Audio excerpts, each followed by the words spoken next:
დილამშვიდობის ყველას წარმატებულ და ბედნიერ შემოსავლიან 4 შაბათს გისურვებთ 12 ივლისია 8 საათი სრულდება ჯერ კიდევ დაახლოებით 5 წუთი უკლია თბილისში და მთელ საქართველოში დავიწყეთ და შევუგერეთ საქმიანებმა მადლობა ყველას ვინც უყურებს დილას რომელიც არის საქმიანი და იგი რა თქმა უნდა არის მხოლოდ ტევ პირველზე ასევე გისმენთ რადიო ჰერეთის და რადიო თბილისის საშუალებით მადლობა ჩვენს პარტნიორებს ყველას უკვლევლიო ვინც ხარს უჭერს საქმიან და ბიზნეს მედიას ტევ პირველზე მაშასე დიდი ოცეულის საკმაოდ ხმაურიანი და ესეთი ორიგინალური დასრულების შემდეგ ინსაიდერმა G20-ის წევრი ქვეყნების რეიტინგი გამოაქვეყნა.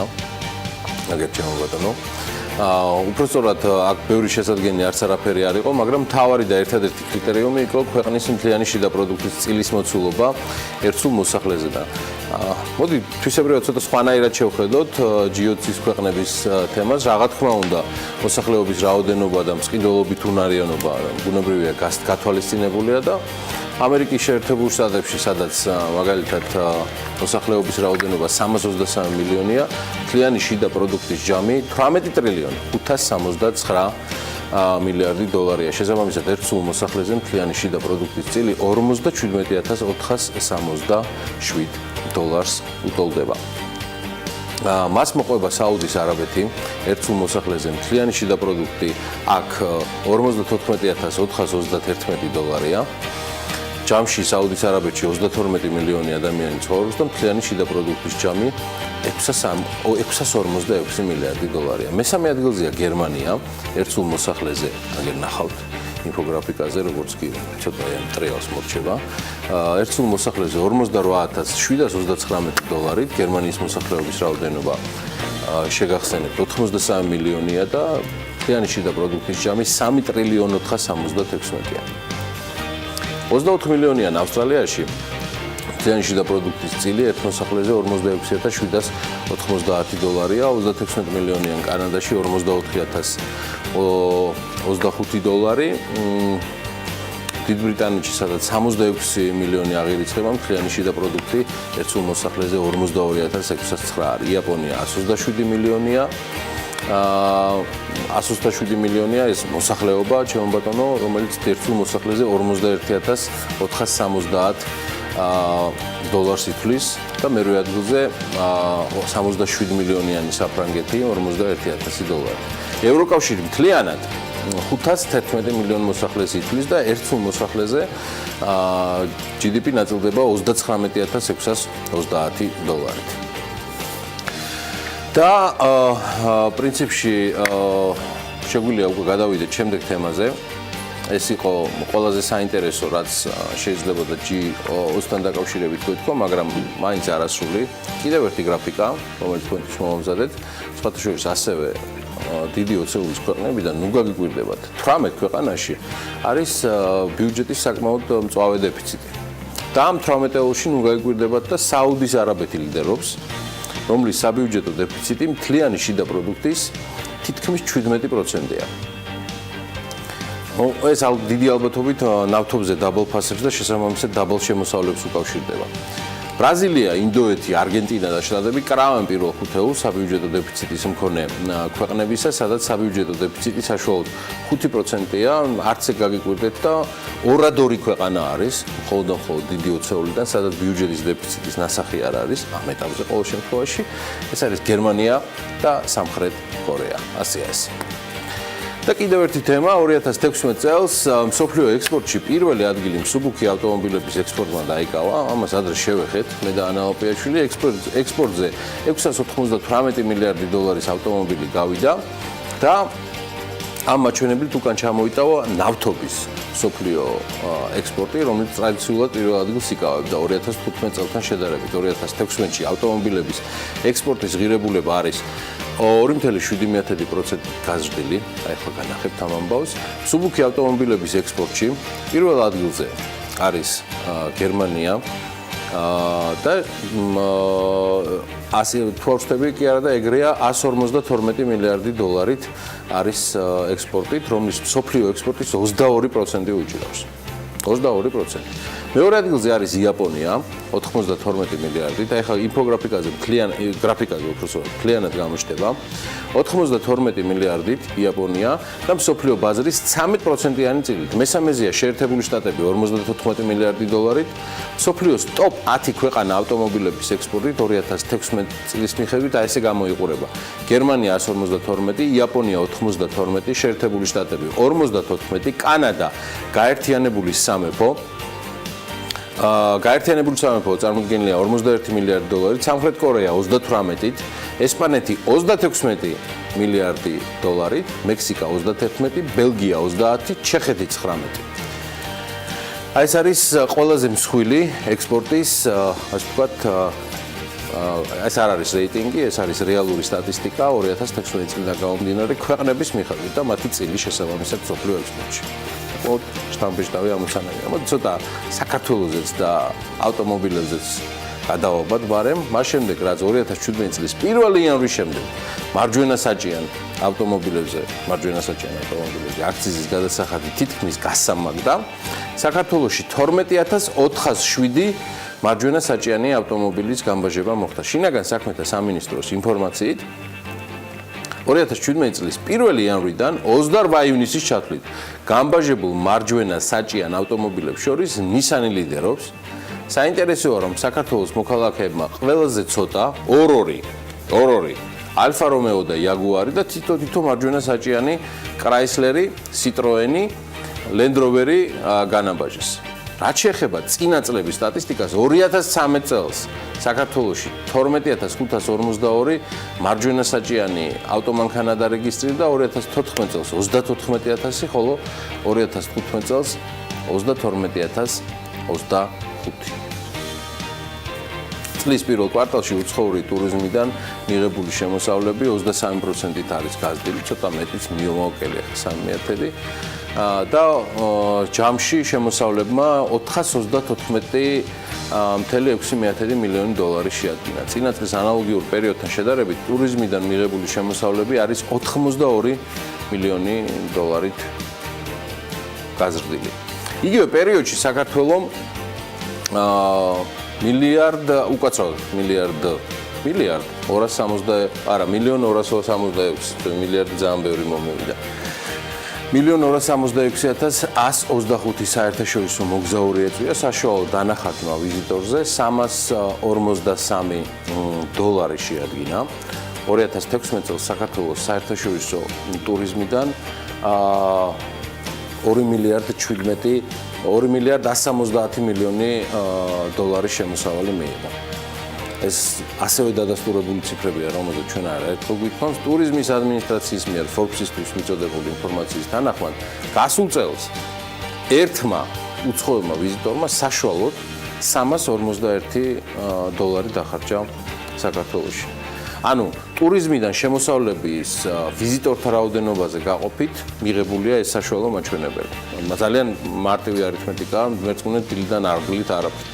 ტურიზმიდან მიღებული შემოსავალი კი წარმოადგენს არარეზიდენტების მიერ საქართველოს ტერიტორიაზე მიღებული საქონლისა და მომსახურების, ცხადია მათ შორის უსაწყობლად მიღებულსაც. მოკლედ, ყველაფერი თუ კარგად და დაგეგმილად წავიდა და ესეც უნდა იყოს და შანსი არ არის, რომ სხვანაირად გამოვიდეს ეს ამბავი, მარტივი კალკულაციით მივიღეთ, რომ ჩვენს ქვეყანას აქვს შანსი, რომ მხოლოდ ტურიზმიდან 2017 წელს მინიმუმ 3 მილიარდი დოლარი მოვიზიდოთ.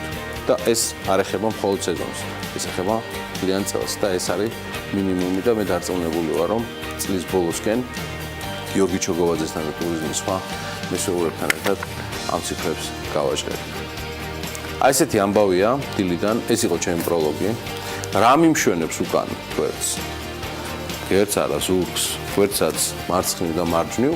ეს არის ანა ლაპიაშვილი მარცხნივ, ხალბატონებო და ბატონებო, რომელსაც ვერაფრით ვერ დავასწრებ ჩემთვის ერთ-ერთი ყველაზე საყვარელი მხატვრის იუბილეს წარდგენას და ამიტომ ამასაც მას უთხოვან დილაში. მშვიდობის გიორგი, პრინციპში მიხვდებოდ რომ შენი საყვარელი ფერწერი სახელს და გვარსაც ვინაობასაც რთულია რომ ხელოვნებაში სრულად გაუთვითცნობიერებულმა ადამიანმაც კი ვერ იცნოს ამ ნახატების ავტორი. ეს არის ამადეო მოდილიანი, დღევანდელი იუბილარი და ბიოგრაფიული მონაცემები თუ არ დაგიკითხავთ, ფილმი მაინც გექნებათ ნანახი და შესაბამისად ეს იქნება სწორედ ამ ყოველფრის განსაზღვრელი. მისი ცხოვრების ტრაგიკულობას ამ ფილმის სიუჟეტიდანაც მიხვდებოდით, მოდილიანი არავინ აღიარეს სიცოცხლეში და ის ვერ გახდა პოპულარული თავის თანამედროვეებში. თუმცა მისი სიკვდილის შემდგომ მისმა ნამუშევრებმა არნახულ წარმატებასაც მიაღწიეს. გარდა ცნობილი შეხვედრისა ლადოგუდიაშვილთან, მოდილიანის შემოქმედებაში ქართველი ქალიც არსებობდა. ეს ქალი კი ალექსანდრა დადიანი იყო, რომელიც 1911 წელს მოდილიანი პარიზში ნახა. ღარიბმა მაესტრომ მან ახმეტოვა და ალექსანდრა დადიანი თავის სახელოსნოშიც დაპატიჟა, როგორც ამბობენ და სწორედ იქ დახატა ალექსანდრა დადიანი. ეს ნახატი კი გასხვისდა ნიუ-იორკის კრისტის აუქციონზე სულ რაღაც 2 წლის წინ და რეკორდული ფასი მოხსნა. ეს იყო 170 მილიონ ამერიკულ დოლარად გაყიდული ნახატი, მაშინ როცა მოდილიანის გაყიდული ნახატების ღირებულება როგორც წესი 71 მილიონ ამერიკულ დოლარს არ აღემატებოდა. მწოლიარე შიშველი ქალის მფლობელი კი ჩინეთის მოქალაქე გახდა, ვინაობა ჯერჯერობით არ სახელდება. ალბათ წლების მერე შესაძლოა ესეც გაერგოს. თუმცა ჯერ მხოლოდ ეს ამბები ვიცით მოდილიანის ყველაზე ძვირად ღირებულად პრინციპში არსებულ ნახატთან დაკავშირებით. ასეთი ამბები გვაქვს დღევანდელ დღესთან დაკავშირებით. მე მასზე ბევრს აღარ მოგიყვებით, ალბათ ფილმის მოყვარულებისათვის განსაკუთრებით სასიამოვნო უნდა იყოს ამ ყოველფრის გახსენება და მოდით კიდევ გავიქოთ, რით არის გამორჩეული დღევანდელი დღე კალენდრის სკოლაში. დღეს 12 ივლისს მართლმადიდებელი ეკლესია პეტრე პავლობის დღესასწაულს აღნიშნავს. წმინდა პეტრე 12 მოწაფეთაგანია, ხოლო პავლე ქრისტიანთა ყოფილი მდევნელი სწავლე. სასწაულებრივი მოქცევის შემდეგ გახდა უფლის უდიდესი მსახური. ისინი თავისი მოციქულეობრივი და მოწამეობრივი ღვაწლით გამორჩეულნი არიან სხვა მოციქულთა შორის, რის გამოც ეკლესია მათ იხსენიებს როგორც თავთა მოციქულთა. 1884 წლის 12 ივლისს დაიბადა იტალიელი მხატვარი და მოქანდაკე ამადეო მოდილიანი. მე-19 საუკუნის ბოლოსა და მე-20 საუკუნის დასაწყისის ერთ-ერთი ცნობილი მხატვარი, ექსპრესიონიზმის წარმომადგენელი. ხატვა 5 წლის ასაკიდან დაიწყო, 14 წლის იყო, როდესაც მიატოვა სწავლა ლიცეუმში და მთლიანად მიუძღვნა თავი ფერწერას. 1906 წლიდან მოდილიანი გადავიდა პარიზში, სადაც გაიცნო ისეთი ცნობილი მხატვრები, როგორებიც იყვნენ პაბლო პიკასო და კონსტანტინ ბრინგუში. მათ დიდი გავლენა მოახდინეს ხელოვანის შემოქმედებაზე. მოდილიანის მთავარი მემკვიდრეობა ნახატებს და ესკიზებს მოიცავს. მოდილიანის შემოქმედებაში რამდენიმე პერიოდს გამოყოფენ, მათ შორის ცისფერ პერიოდს, ზანგურ პერიოდს, იტალიურ პერიოდს და პორტრეტებს. გათასეთი ამბები გვაქვს, დღეს კიდევ საინტერესო სტუმრიანობა გველოდება საქმიანი დილის მაყურებლობისათვის განსაკუთრებული თემებია შერჩეული, რა თქმა უნდა, 12 ივლისის საქმიან დილას ვინ იწყებს ჩვენთან ერთად და ვინ შეგიქმნით საქმიან გაწყობას, ამას უკვე ვიდეო ანონსიდან შევიტყობთ.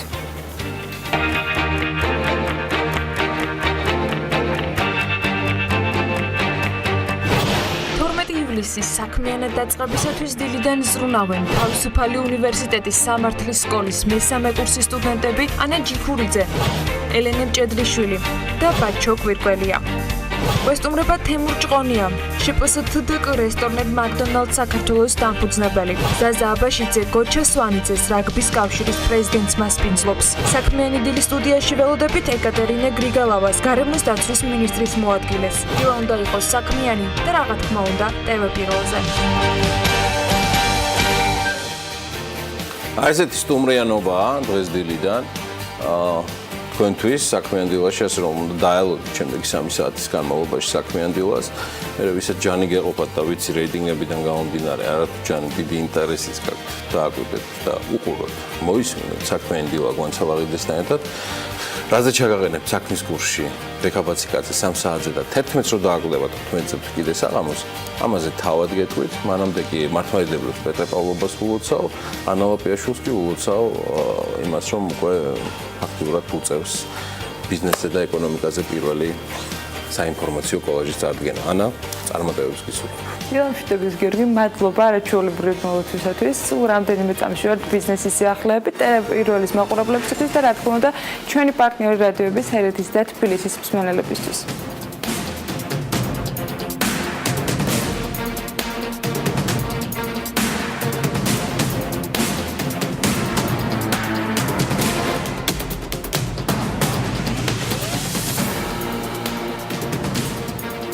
მეტროსადგურებით გაგრძელების პროექტი ერთ-ერთია, რომელსაც დედაქალაქის განვითარების გეგმა გულისხმობს. საუბარია ორ ახალ მიმართულებაზე და ამ გეგმის მიხედვით მეტროსადგურების ხაზი შესაძლოა East Point-ი აეროპორტისა და გლდანის ზოლის მიმართულებით გაგრძელდეს.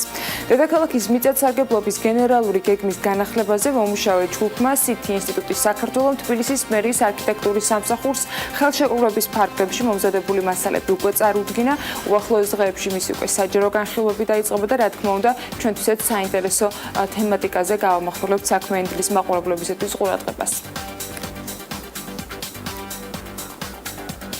ნავთობპროდუქტების იმპორტიორთა კავშირის საავტომობილო ზედების იმპორტის მიმოხილვას აქვეყნებს და ორგანიზაცია აღნიშნავს, რომ წელს 6 თვის განმავლობაში ქვეყანაში საავტომობილო ზედების იმპორტმა შეადგინა 6,800 ტონა, რაც დაახლოებით 100,000 ტონით, ანუ დაახლოებით 1,5%-ით ნაკლები არის გასული წლის ანალოგიური პერიოდის მაჩვენებელთან შედარებით. ქვეყნების მიხედვით 2017 წლის პირველი 6 თვის განმავლობაში საავტომობილო ზედების იმპორტის ყველაზე დიდი მოცულობა კი რუსეთიდან განხორციელდა. ეს იყო 1,6 ტონა, ანუ მთელი იმპორტის 23.5%, თურქეთის შემთხვევაში მთელი იმპორტის 17.6%-ია შემოსული, გერმანიიდან კი 14.7%. ნიდერლანდებიდან 7.4%-ი შეადგინა მთლიანად შემოსული ზეთების იმპორტის წილმა, უკრაინიდან კი 7.4%. პოლონეთის შემთხვევაში 5.9% იყო და ასე შემდეგ.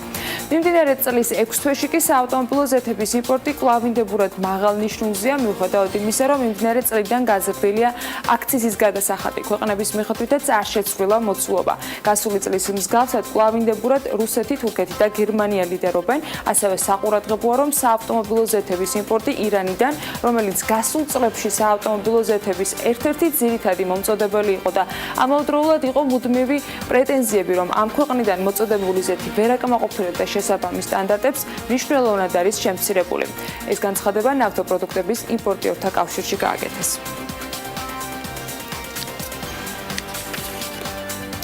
რუსთავში 19 სართულიანი სასტუმროს და საცხოვრებლის მშენებლობაზე ნებართვა გაცემული არ არის. ამასთან დაკავშირებით საქმის კურსს რუსთავის მერიაში განუცხადეს. მათი თქმით, ახალი პროექტის შესახებ ინფორმაცია მათაც ინტერნეტის მეშვეობით გაიგეს, თუმცა კონკრეტული ნაბიჯები პროექტის განსახორციელებლად ჯერ არ გადადგმულა. არც არქიტექტურის სამსახურს და არც მერიის სხვა სამსახურებს პროექტის შესახებ ოფიციალური ინფორმაცია არ აქვთ. ინფორმაცია არ აქვს არც რუსთავის მაჟორიტარ პარლამენტს პატამ ხეიძე აღნიშნა, რომ ასეთი პროექტი რუსთავის სივრცით მოწყობას არ ეწინააღმდეგება და მისი განხორციელება შესაძლებელია. სოციალურ ქსელში კი გავრცელდა ინფორმაცია, რომ მის თანახმადაც რუსთავში ლომოურის ქუჩაზე ყველაზე მაღალი 19 სართულიანი სასტუმრო და საცხოვრებელი კორპუსი უნდა აშენდეს. არსებული ინფორმაციით პროექტის განხორციელებისთვის კი 4 მილიონი დოლარია განსაზღვრული.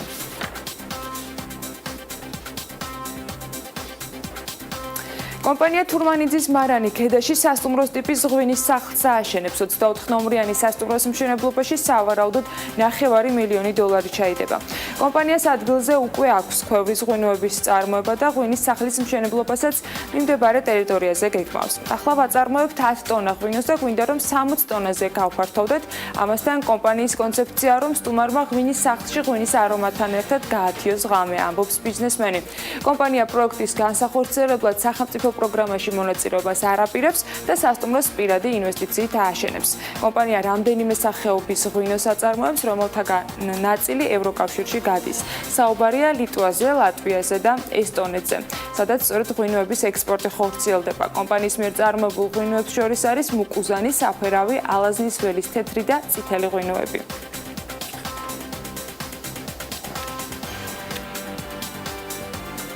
ვისონმა საკუთრებაში არსებული ავტოგასამართი სადგურების ქსელს ელექტრომობილების დამტენი პირველი ავტოგასამართი სადგური შემატა. ავტომობილების მძღოლები დედაქალაქში აღმაშენებლის ხევნის 13 კილომეტრზე უფასოდ შეძლებენ საკუთარი ავტომობილის გამართვას. ელექტრომობილების დამტენი ავტოგასამართი სადგურის გახსნას გარემოსა და ბუნებრივი რესურსების დაცვის მინისტრის პირველი მოადგილე სოლომონ პავლიაშვილის ესწრებოდა და ამ ღონისძიებაზე სიმბოლურად ეკომეგობრული ტრანსპორტის მედია ტესტ დრაივიც გაიმართა. ელექტრომობილთა მძღოლების კლუბის Nissan Love Club Georgiasა და ავტობილდის ხელმძღვანელობით. ზაფხულის დასასრულამდე კი ვისოლი ელექტრომობილების დამტენ კიდევ ერთ ავტოგასამართ სადგურს გორში გახსნის, მომავალში კი ქსელის გაფართოებასაც აპირებს.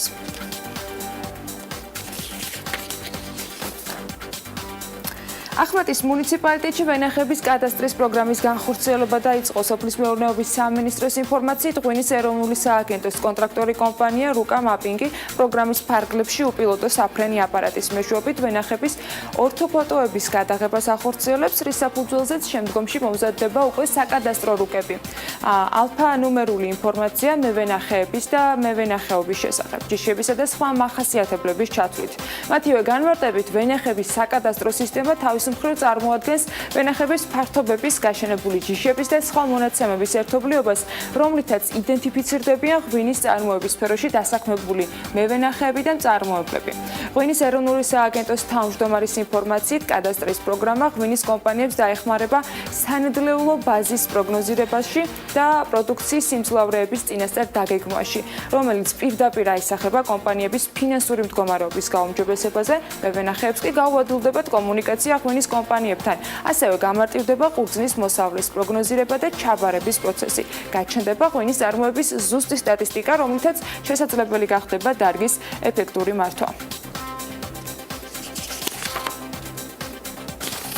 აღსრულების ეროვნული ბიურო 2017 წლის თვის მორიგების მაჩვენებლის სტატისტიკას აქვეყნებს. 2017 წლის იანვრიდან ივნისის ჩათვლით ბიუროში მხარეებს შორის მორიგებისა და განწილვადების მაჩვენებელმა 6643 ერთეული შემთხვევა შეადგინა. საანგარიშო პერიოდში უკანონო მფლობელობიდან, ქონების გამოთხოვის საქმეებიდან მორიგები დასრულდა 163 შემთხვევა და შესაბამისად იძულებით გამოსახლება არ განხორციელებულა. ამავე პერიოდში მორიგების შედეგად გამოცხადებული აუქციონი შეწყდა 285 შემთხვევაში და არ მომხდარა ქონების რეალიზაცია. 2017 წლის იანვრიდან მარტის ჩათვლით პერიოდში კი სახელმწიფო ბაჟის ადმინისტრაციული და სისხლის სამართლის საქმეებთან დაკავშირებული ჯარიმების განაწილება გაუკეთდა 5075 მოქალაქეს.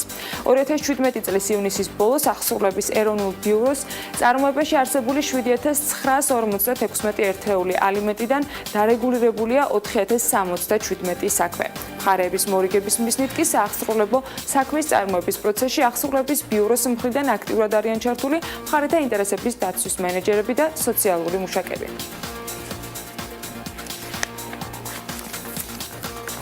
11 ივლისიდან დაბალბიუჯეტიანმა ავიაკომპანია Buta Airlines-მა ავიაბილეთების რეალიზება დაიწყო. ტრენდი აღნიშნავს, რომ ახალი საიტი Buta Airlines-ი, სადაც ბილეთების შეძენა შესაძლებელი სამენოვანი იქნება და აზერბაიჯანული, რუსული და ინგლისურ ენებზე ავიაკომპანია შესთავაზებს ინფორმაციას. პირველი რეისი კი 1 სექტემბერს თბილისში შესრულდება. საწყის ეტაპზე ფრენები შესრულდება თბილისის, მოსკოვის, კიევის, ანტალიის, ყაზანის, მინერალური წყლების და თეირანის მიმართულებით. ზამთრის სეზონზე ავიარეისები შესრულდება სტამბოლის და სანქტ-პეტერბურგის მიმართულებით. ფასთან დაკავშირებით ხო არაფერი არ ვთქვათ, ალბათ ვიცემულებს, თორე ენას როგორმე გავარკვევთ თბილისის ფასზე, ანა რა ინფორმაცია გაქვს? არ მგონია რომ აზერბაიჯანული ენის მქონეობა გვერდზე შეძლო რაღაც ბილეთის შეძენა, თუმცა ესეც არ არის გამორიცხული. აი ფასთან ლოუ-კოსტერებზეც გაარკვევდი ეჭვი. რა თქმა უნდა, ძალიან ბევრი დაბალბიუჯეტიანი ავიაკომპანიის შესახებ თან რეგიონში შეგვიძლია ინფორმაცია მივიღოთ. სხვათა შორის უკრაინაში განვითარებულმა მოვლენებმა ძალიან ბევრი პოზიტიური ეჭვი გააჩნია იმასთან დაკავშირებით, რომ შესაძლოა საქართველოს კიდევ ერთი ლოუ-კოსტერი შეემატოს, თუმცა ნახოთ რა ხდება უკრაინაში და შესაძლოა მათ შორის ქართველი მომხმარებლებისათვისაც საინტერესო აღმოჩნდეს ის გადალაგება, რომელიც რეინიარისა და ამ შემთხვევაში ბორისპოლის აეროპორტის შორის შეუთანხმებლობას მოყვა. ლოუკოსტერების მისწრაფება, რომ შეამცირონ თავის მხრივ ხარჯები და გაზარდონ მგზავრნაკადი სხვადასხვა პროექტებამდე მიდის და როგორც სააგენტო აღნიშნავს, სწორედ ამიტომ კოლუმბიური ლოუკостერი, მაგალითად ვივა კოლუმბიას ხელმძღვანელობა თვითმფრინავის ფეხზე დგომის ბილეთების რეალიზაციასაც აპირებს. ავიაკომპანიის ხელმძღვანელობა სურს, რომ თვითმფრინავში ვერტიკალური სავარძლები დაამონტაჟოს, რომელსაც მაღალი საზურგე და უსაფრთხოების ზღვედები ექნება. ასეთი ავიაბილეთების რეალიზაციით კი ხარჯი უფრო მცირე იქნება, გზავრთნაკადი კი დიდი. ისიც უნდა აღინიშნოს, რომ ბოლო რამდენიმე წლის განმავლობაში მათ გაეყიდათ ფეხზე დგომის ავიაბილეთები და ეს სხვათა შორის ბევრ ავიაკომპანიას უკვე აპრობირებული აქვს.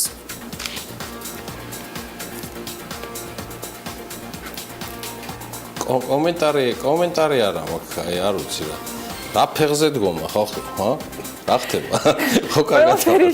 აი 5 ევროთ სადამდე გადაფრინდებოდი ფეხზე დგომით. გავიგე, მაგრამ რამდენი ხანი უნდა იდგე ფეხზე? მესმის ახლა ვარესის მომხდარა აი ქართული გზავრების და სხვა ეროვნების გზავრების გადამკიდე, მაგრამ რა ფეხზე მდგომი ბილეთები თუ ჩვენზეა მორგებული რაღაცა ეგ ამბავი. არ ვიცი. შეიძლება ბარში ჩაგობარო, მაგრამ არა მგონია რომ თლად საქართველოში შემოსვლას გეკმოდეს. აი რეინერზე აი ეგეთ სხვა დაბიუჯეტიანებზე ხო არა გაქვს რაიმე ინფორმაცია. რა თქმა უნდა, უახლესი ინფორმაციები სწორედ უკრაინას უკავშირდება, როგორც გითხარით, ირლანდიური დაბიუჯეტიანი ავიაკომპანია რეინერი უკრაინულ ბაზარზე შესვლას აღარ აპირებს, როგორც ეს ეჭვი არსებობდა და გუშინ როგორც გაუზიარეთ ჩვენს მაყურებელს. კომპანია აღნიშნავს, რომ ამის მიზეზი ბორისპოლის აეროპორტის მიერ ხელშეკრულების დარღვევა გახდა, რომელიც გაფართოებას ეხება. ოფიციალური განცხადების თანახმად რეინერი კიევიდან 4-ს, ხოლო ლვოვიდან 7 მარშრუტს აუქმებს. კიევის აეროპორტმა ცხადყო, რომ უკრაინა ინვესტიციისათვის საიმედო ადგილს ჯერ არ წარმოადგენს, რის გამოც ძალიან წუხوارთ მათ მიერ არ შესრულებული ვალდებულებები 500,000 დაკარგულ კლიენტს და 400 სამუშაო ადგილს გულისხმობს. ასევე წუხوارთ, რომ კიევის აეროპორტის ქმედებების მსხვერპლი ლვოვის აეროპორტიც გახდა, ეს უკვე რეინერის მიერ გაკეთებული განცხადება არის. კომპანიის კომერციული დირექტორის განცხადებით კომპანია უკრაინის ნაცვლად ისეთ ბაზრებზე გაფართოვდება, როგორებიც არის გერმანია, ისრაელი და პოლონეთი. ბორისპოლის აეროპორტის მედიასთან ურთიერთობის ხელმძღვანელი ამასთან დაკავშირებით კი კომენტარს არ აკეთებს. თავად რეინერი ბორისპოლის აეროპორტთან მოლაპარაკებებს მარტის შემდეგ აწარმოებდა და სწორედ გუშინ უნდა გამართულიყო ის შეხვედრა, რომელზეც საბოლოოდ აღმოჩნდა, რომ პირობებზე ვერ შეთანხმდნენ. ამ ყველაფრის შემდეგ, როგორც წეღან გითხარით, გაჩნდა ეჭვი, რომ შესაძლოა გაფართოების ნაწილში შედარებით აღმოსავლეთით საქართველოსკენაც გადმოინაცვლოს ამ ავიაკომპანიამ, თუმცა ვნახოთ, რამდენად იქნება აქტიური ქართული მხარე და შესაბამისად თუ ექნება სწორედ ამ კომპანიას, რომ იყოს საქართველოში წარმოდგენილი. კიდევ ერთი ლოუკოსტერი და ისევ პრინციპში რეინერი, მაგრამ ამ შემთხვევაში ვიზიარმა უკრაინაში რეინერის არ შესრულებით დაზარალებული მგზავრებისათვის სპეციალური 15 ევროიანი ტარიფი ამოქმედა. ვიზიარის ინფორმაციით მგზავრებს 17 ივლისამდე შეუძლიათ, რომ დაჯავშნონ ბილეთები ალტერნატიულ მიმართულებებზე, რომლის მეშვეობითაც ფრენები უკვე 30 ნოემბრამდე უნდა განხორციელდეს. ამ ალტერნატიულ რეისზე მაგალითად ლვოვი-ვროცლავის მიმართულებაზე ვიზიარმა 15 ევროიანი ტარიფი დააწესა, ასევე რეინერის მგზავრებს, რომელთაც შეძენილი ჰქონდათ ავიაბილეთი ლვოვი-ბერლინის მიმართულებაზე, შეუძლიათ, რომ გადააფორმონ ეს ბილეთი ვიზიარზე იმავე მიმართულებაზე და ფასი 25 ევროდან იქნება განსაზღვრული.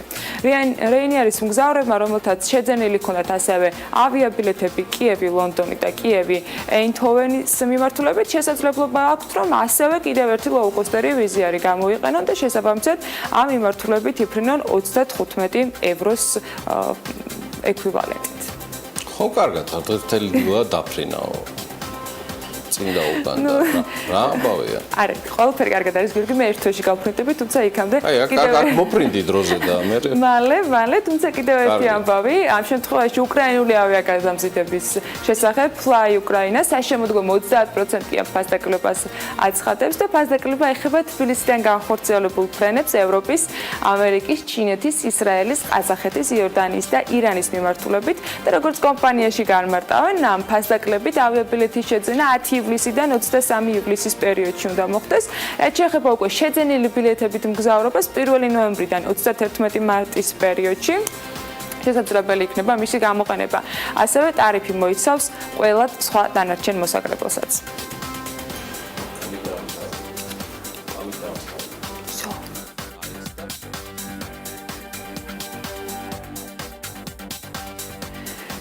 თაირიდან ახლა უკვე მიწაზე ჩამოვდივართ და ამ შემთხვევაში ტაქსებზე.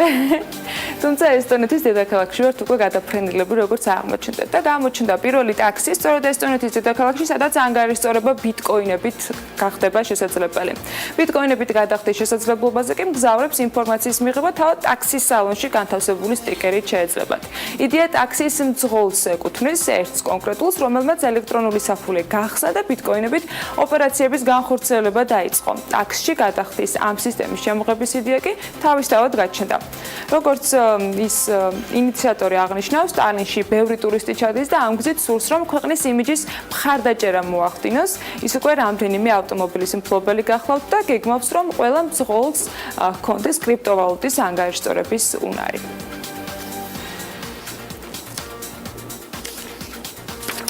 დღევანდელ დღის წესრიგსაც გადავხედავთ, ეს არც ფრენას ეხება და არც შესაბამისად რაიმე მიმართულებით მგზავრობას, კონკრეტულად მთავრობის სხდომასთან დაკავშირებით მოგაწვით ინფორმაციას. მართალია ჯერ არ ვიცით, როგორ იქნება დღის წესრიგი მინისტრთა კაბინეტის წარმომადგენლებისათვის, რომლებიც სახელმწიფო კანცელარიაში 11 საათზე შეიკრიბებიან, მაგრამ დაზუსტებით შემიძლია გითხრათ, რომ ყველა ინფორმაციის საქმის კურსში იქნებით დღეს ზუსტად 3 საათზე. რა თქმა უნდა, გაგაცნობთ ინფორმაციებს იმასთან დაკავშირებით, რაზე იმსჯელებენ მინისტრთა კაბინეტის წევრები. ასევე 13 საათზე თბილისის საერთაშორისო პრეს-ცენტრში არასამთავრობო ორგანიზაციის უმუშევართა კავშირი დასაქმებისათვის ბრიფინგია ჩანიშნული და 14 საათზე საქართველოს ეროვნულ ბანკსა და მოსწავლე ახალგაზრდობის ეროვნულ სასახლეს შორის ურთიერთთანამშრომლობის მემორანდუმის გაფორმებაა დაგეგმილი. 17 საათსა და 30 წუთზე კი მცხეთაში ახალი ნავსადგურის პრეზენტაცია გაიმართება, რომელსაც ტურიზმის ეროვნული ადმინისტრაციის უფროსი გიორგი ჩოგოვაძე და მცხეთა მთიანეთის გუბერნატორი ლევან ზაუტაშვილი დაესწრებიან. ეს ნავსადგური ვთქვათ ქუთაისის პორტს არ გავს, ამ შემთხვევაში საუბარი არის მტკვრის შესართავთან მოწყობილ ნავსადგურზე, თუმცა უფრო მეტი ინფორმაცია ამასთან დაკავშირებით მოგვიანებით გვექნება. როგორ მინდოდა და კი მიულოცე პრინციპში ლევან ზაუტაშვილს ჩვენ კარგ ახნის მეგობარს გუბერნატორს, მაგრამ პირდაპირ პორტის პრეზენტაციით თუ დაიწყებდა მცხეთაში ნავსადგურს რაც წარმოვიდგენ. მართლა ნავსადგური იქნება, რომელიც ტურიზმთან დაკავშირებით საკმაოდ სერიოზული მიზიდულობის თემა უნდა გახდეს. ვნახოთ ჩვენ გავაშუქებთ ცხადია ამ თემას, მაგრამ საოცრებაა. ახლა მცხეთაში გუშინ წავიკითხეთ, მცხეთაში ნავსადგური ეგრევე ომარ ნიშნიანიძე და ქუთაისი გამახსენდა, მაგრამ მე ეგრევე ჩამოვედი მიწაზე. ამ შემთხვევაში მტკვარი გვაძლევს შესაძლებლობას საინტერესო ტურისტული კიდევ ერთი ლოკაცია გაჩნდეს მცხეთის მიმდებარედ. რა თქმა უნდა, ჩვენთვისაც საინტერესო იქნება ეს ამბები, არა მხოლოდ იმ ნაწილში, რაც ეხება, თქვათ, კონკრეტული ნავსადგურის მოწყობას, ადგენს წყობა და სწორედ მუსიკის მოყვარულებისათვის და ამ ჟანრით დაინტერესებულ. შენ ანუ ჩაურმავდი და დეტალები იცი, ხო? რა თქმა უნდა, იმიტომ რომ ნავსადგურთან დაკავშირებით მაქსიმალურად მეტი ინფორმაციის მიღება შევეცადე, იმიტომ რომ პირველადი ეფექტი ჩემთვისაც ნამდვილად გადაადგილებასაც ალბათ გეგმავ ნავსადგურთან რაღაც სპეციალური სხვა ტრანსპორტი დარწმუნებული ვარ. იმდენი იფრინა რომ არ გამიკვირდება რომ წყლის ტრანსპორტიც პირველი მგზავრი იყო, რომელსაც ჩვენი ბატონი გუბერნატორი და სხვა სტუმრები იქ უმასპინძლებენ რაღაც ანალაპიაშვილი რაღაც ხმლით და გემის ალქაზე ან რაღაც ამ დაგვარ. გამოჩნდება გიორგი. არაფერია გამორიცხო, თუმცა ჯერ ტურისტებს უსურვებ საინტერესო დროის გატარებას ამ შემთხვევაში მცხეთის ნავსადგურის კიდევ ერთი ლოკაციის გამოყენებით. და სხვათა შორის ტურისტებისთვისაც საინტერესო ინფორმაცია გვექნება. სულ რამდენიმე წამში უკვე უნდა დროა გავიგოთ რა ხდება საავტო ბირჟაზე.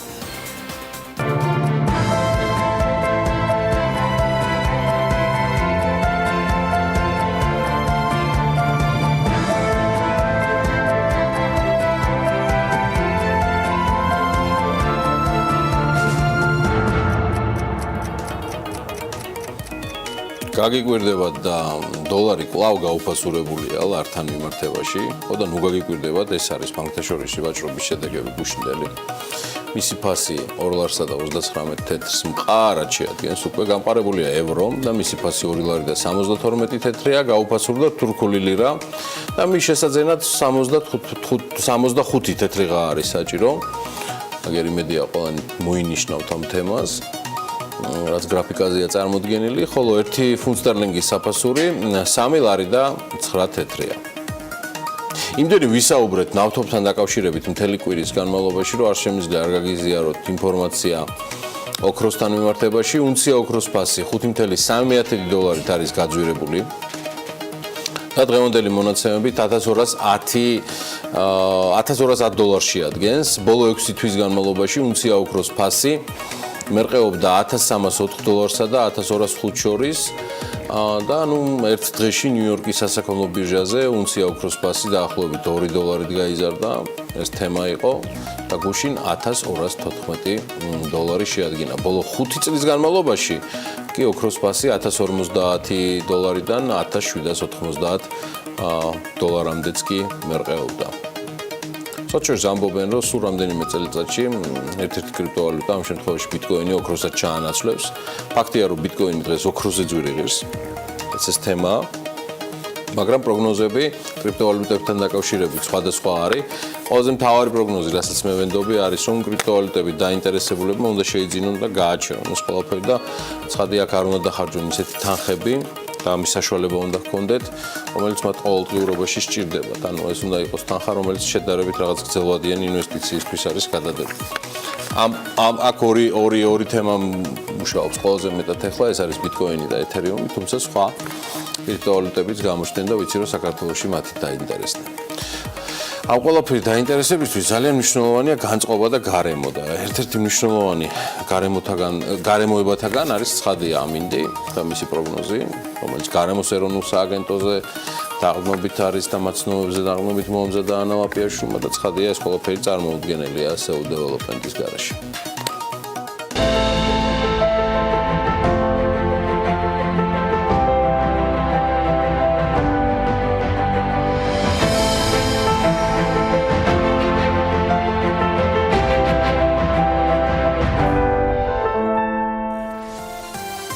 გარემოს ეროვნული სააგენტო იტყობინება, რომ დღეს ამინდი საქართველოში განპირობებული იქნება ავიაკავკასიის ჩრდილოეთიდან მოქმედი ცივი და ნოტიო ჰაერის მასებისა და სამხრეთიდან მდგარი ცხელი ჰაერის მასების ურთიერთქმედებით. მოსალოდნელია დრო გამოშვებით ღრუბლიანობის მომატებაც დასავლეთ საქართველოს ზოგიერთ და აღმოსავლეთ საქართველოს უმეტეს რაიონში კი ხანმოკლე წვიმა.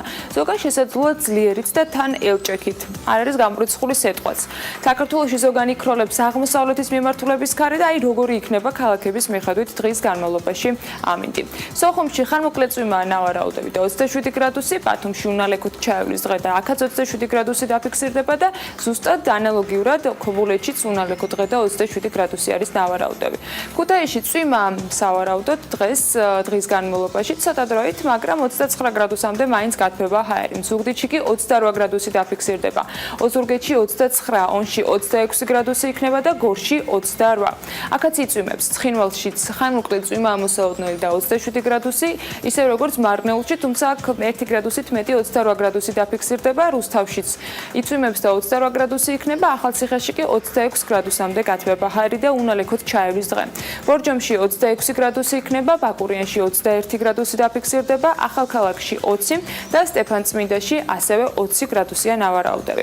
თელავში 27 გრადუსს მიაღწევს მაქსიმალური ტემპერატურა და რაც შეეხება თბილისს, დრო გამოშვებით ღრუბლიანობის მატებას ველოდებით, ხანმოკლე წვიმას და თან ელჭექით იქროლებს სამხრეთ-აღმოსავლეთის მიმართულების ქარი და ჰაერის მაქსიმალური ტემპერატურა დღის განმავლობაში 27 გრადუსი იქნება.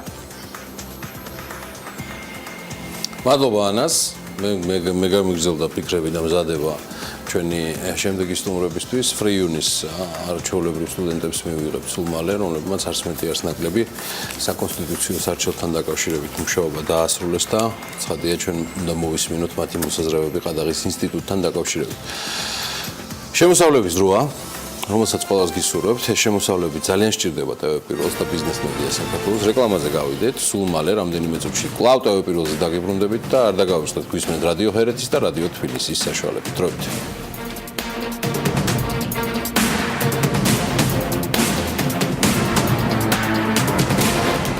რეკლამის შემდეგ დავბრუნდით პირდაპირ ეთერში და გიორგიმ დაანონსა ტრადიციულად ყველაფერს დაასწრო და წინასწარ თქვა დაახლოებით ფიქრებოდეთ ჩვენი სტუმრები. მას ვიზლობ თბილისის სახელმწიფო უნივერსიტეტის სტუდენტებს. მას ვიზლობ თბილისის თავისუფალი უნივერსიტეტის სტუდენტებს საქართველოს საკონსტიტუციო სასამართლოს სარჩელით მიმართეს მათ და სისხლის სამართლის საპროცესო კოდექსის იმ ნორმის არაკონსტიტუციურად ცნობას ითხოვან, რომელიც შესაძლებელს ხდის ისეთი ქონების დაყადაღებას, რომლის მიმართაც ჩადენილია დანაშაული, თუმცა მესაკუთრე ამ ფაქტის მიმართ კეთილსინდისიერია. ანა ჯიქურაძე, ელენე მჭედლიშვილი და მასთან ერთად ბაჩო კვირკველია თავისუფალი უნივერსიტეტის სამართლის სკოლის მესამე კურსის სტუდენტები არიან ჩვენთან ერთად. მადლობა მოწვევისთვის. ასე დილიდან ასე დაძაბული რეჟიმის და გრაფიკის შემდეგ. დაძაბული რეჟიმი და გრაფიკი. გუშინ შეიტანეს სარჩელი. აი, ყველაფერი სოგითხარით. ყველაფერი არის სამწუხაროდ. სამწუხაროდ. კარგი. მეგობრებო, ეს თანამედროვეობით დავიწყოთ. მადლობა პირველ რიგში მომზადებისთვის, დილა მშვიდობის იმედია საქმიანი სტუდიაში კარგად ვსვნობ თავს. რამ გადაგაწყვეტინათ ეგ ამბავი რა. ანა, თქვენგან დავიწყოთ, მე ელენე და შემდეგ ბაჩო. მოგესალმებით კიდევ ერთხელ პირველ რიგში.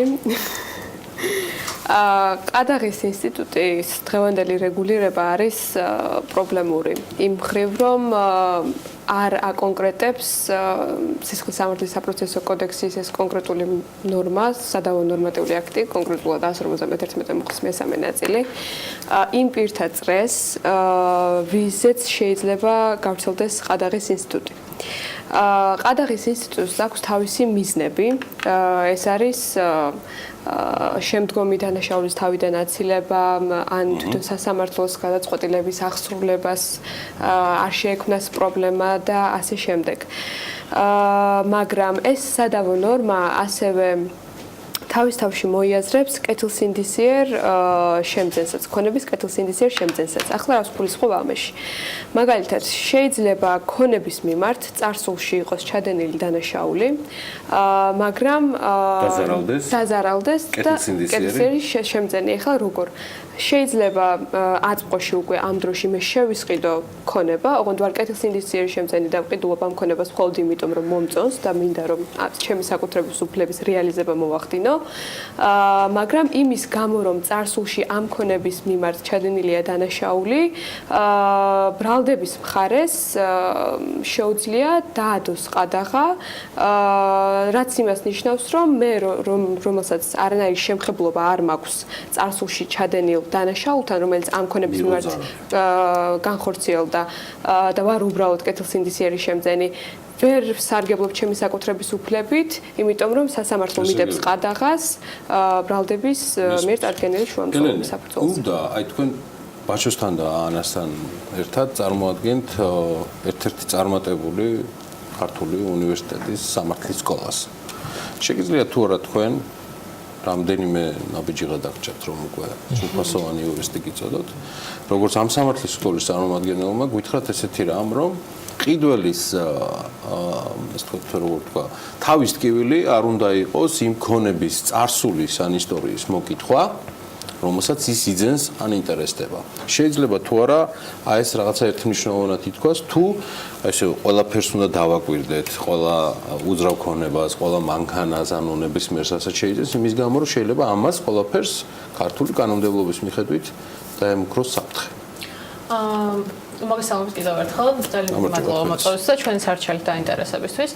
რაც შეეხება ამ საკითხს, უნდა იყოს თუ არა შემძენი ამ დროს ასეთ დაკვირვებული, ვფიქრობ, რომ კანონმდებლობამ ისე უნდა უზრუნველყოს ეს, რომ კეთილსინდისიერ პირს, რომელიც ნამდვილად კეთილსინდისიერი იყო, შეძენის დროს არ უნდა ავალდებულებდეს იმაზე მეც, რაც მასზე არ არის დამოკიდებული. ანუ ამ შემთხვევაში პირი, რასაც ვერ გათვლის და რაც მისი სურვილი არ ყოფილა, არ უნდა გახდეს შემდგომში მასზე ზეწოლის საფუძველი და ბრალდებამ ამ კუთხით არ უნდა გამოიყენოს. თქვენ სარჩელი ამ არგუმენტებზე ააწყეთ თუ კიდევ დაამატეთ რაიმე თქვენ სარჩელს, რომელიც სულ რაღაც რამდენიმე საათის წინ ფაქტიურად გზიდან მოგხსენეთ. დიახ, გუშინ შევიტანეთ, როგორც უკვე ითქვა, ეს სარჩელი და იმედია რომ მიიღებენ წარმოებაში და შემდგომ უკვე მოხდება ამის დაკმაყოფილება. ვთვლი რომ ამის გარდა გვაქვს არაერთი არგუმენტი, რა თქმა უნდა, და პრაქტიკას როგორ შეიძლება დაახლოებით მოწესრიგდეს, მაგრამ ეს შემდგომში უკვე პარლამენტის გადასაწყვეტი იქნება. მაგრამ ანუ თავად არგუმენტებს არაერთი სხვა არგუმენტი არის სარჩელში ასახული, რაც უკვე პროცესის დროს იქნება ნათქვამი. რა გახდა кейსი, რომელიც თქვენთვის იყო მთავარი განმაპირობებელი იმის, რომ ამ სარჩელით საკონსტიტუციო სასამართლოსთვის მიგება. მე კი ანა ჯიქურიძე ვიგულისხმებ, მაგრამ ეს ანა ლაპიაშვილი იყო ხალხი. მოგესალმებით კიდევ ერთხელ მოგესალმებით ტელემაყურებელს. რეალურად თავარ პრობლემას სასარჩელო მხარე ვხედავთ იმაში, რომ აღნიშნული ნორმა, აღნიშნული ნორმატიული ჩანაწერი გახდა ერთგვარი იარაღი პროკურატურისთვის, ბრალდების ხარისთვის, რომ გამოიყენოს ეს დაზარალებული კანონიერი მოსაკუთრის წინააღმდეგ. რეალურად საქმის სისხლის სამართლის საქმის დაწყების დროს შესაძლებელია რომ აღნიშნული ქონება სპეციფიკურად იყოს აბსოლუტურად არაინფორმირებული იმ შესახებ რომ ეს ქონება წარსულში იყო ქონების მიმართ ჩადენილი იყო დანაშაული და რეალურად მოხდეს ამ პირის ქონების დაყადაღება და შემდეგ ამ ყადაღას ბრალდების ხარი არ მოხდეს მანამდე სანამ მესაკუთრე არ შევა გარიგებაში დაზარალებით და რეალურად ეს არის იძულებითი გარიგება ზეწოლა მესაკუთრის მიმართ რომ შევიდეს გარიგებაში სისტემაში და აუნაზღაუროს დაზარალებულ მხარის ის ზიანი, რომელიც რეალურად მისი ქმედების შედეგად არ მიდგომია.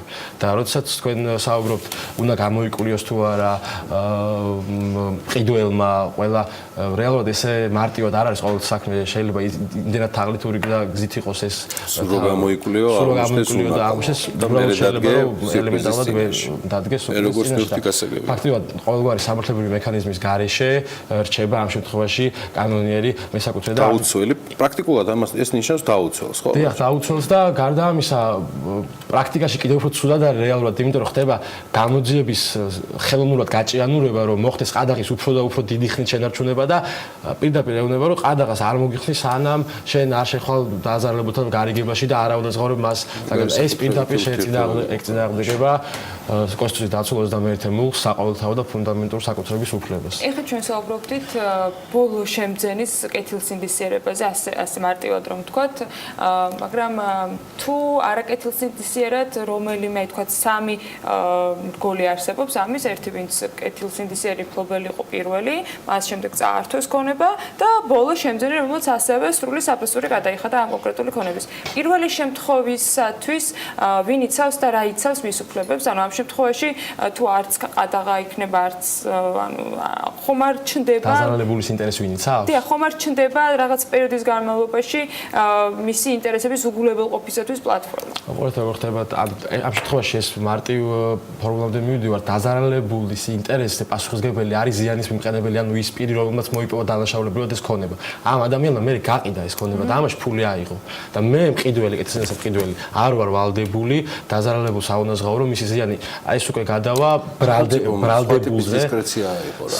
ბრალდებულზე, თუ უნდა მოხდეს ბრალდებულის ქონების დაყადაღება, ან იმ ფულის, რომელიც მე მიმოც თუ არ არის დახარჯული, იმ ფულით კონფისკაცია ამის, ან უბრალოდ თუ მას არანაირი ქონება არ გააჩნია, ამ შემთხვევაში უკვე სხვა მექანიზმი. რა ტიპის ქონებები დგება ანა ბაჩოშ თქვენს კითხვის ნიშნის ქვეშ? ანუ უცბად თავში ახლა რაც მომდის, უძრავი ქონება. პრობლემატური არის მშენებლობები. მშენებლობაში.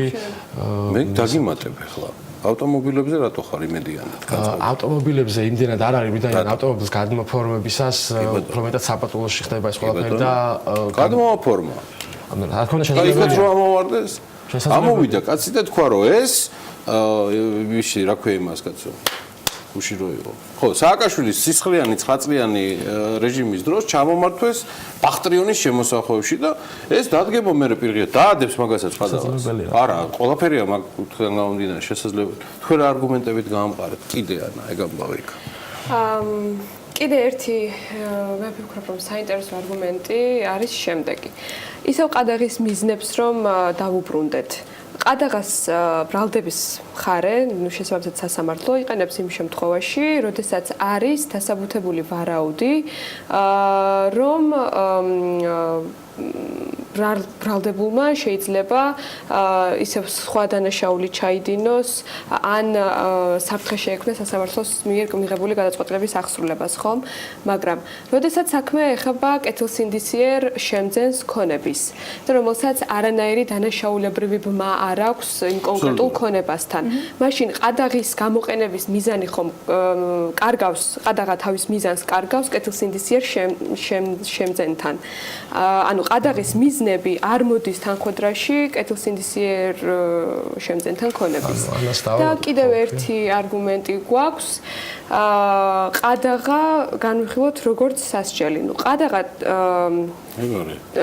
არა აპრიორი სასჯელი არ არის.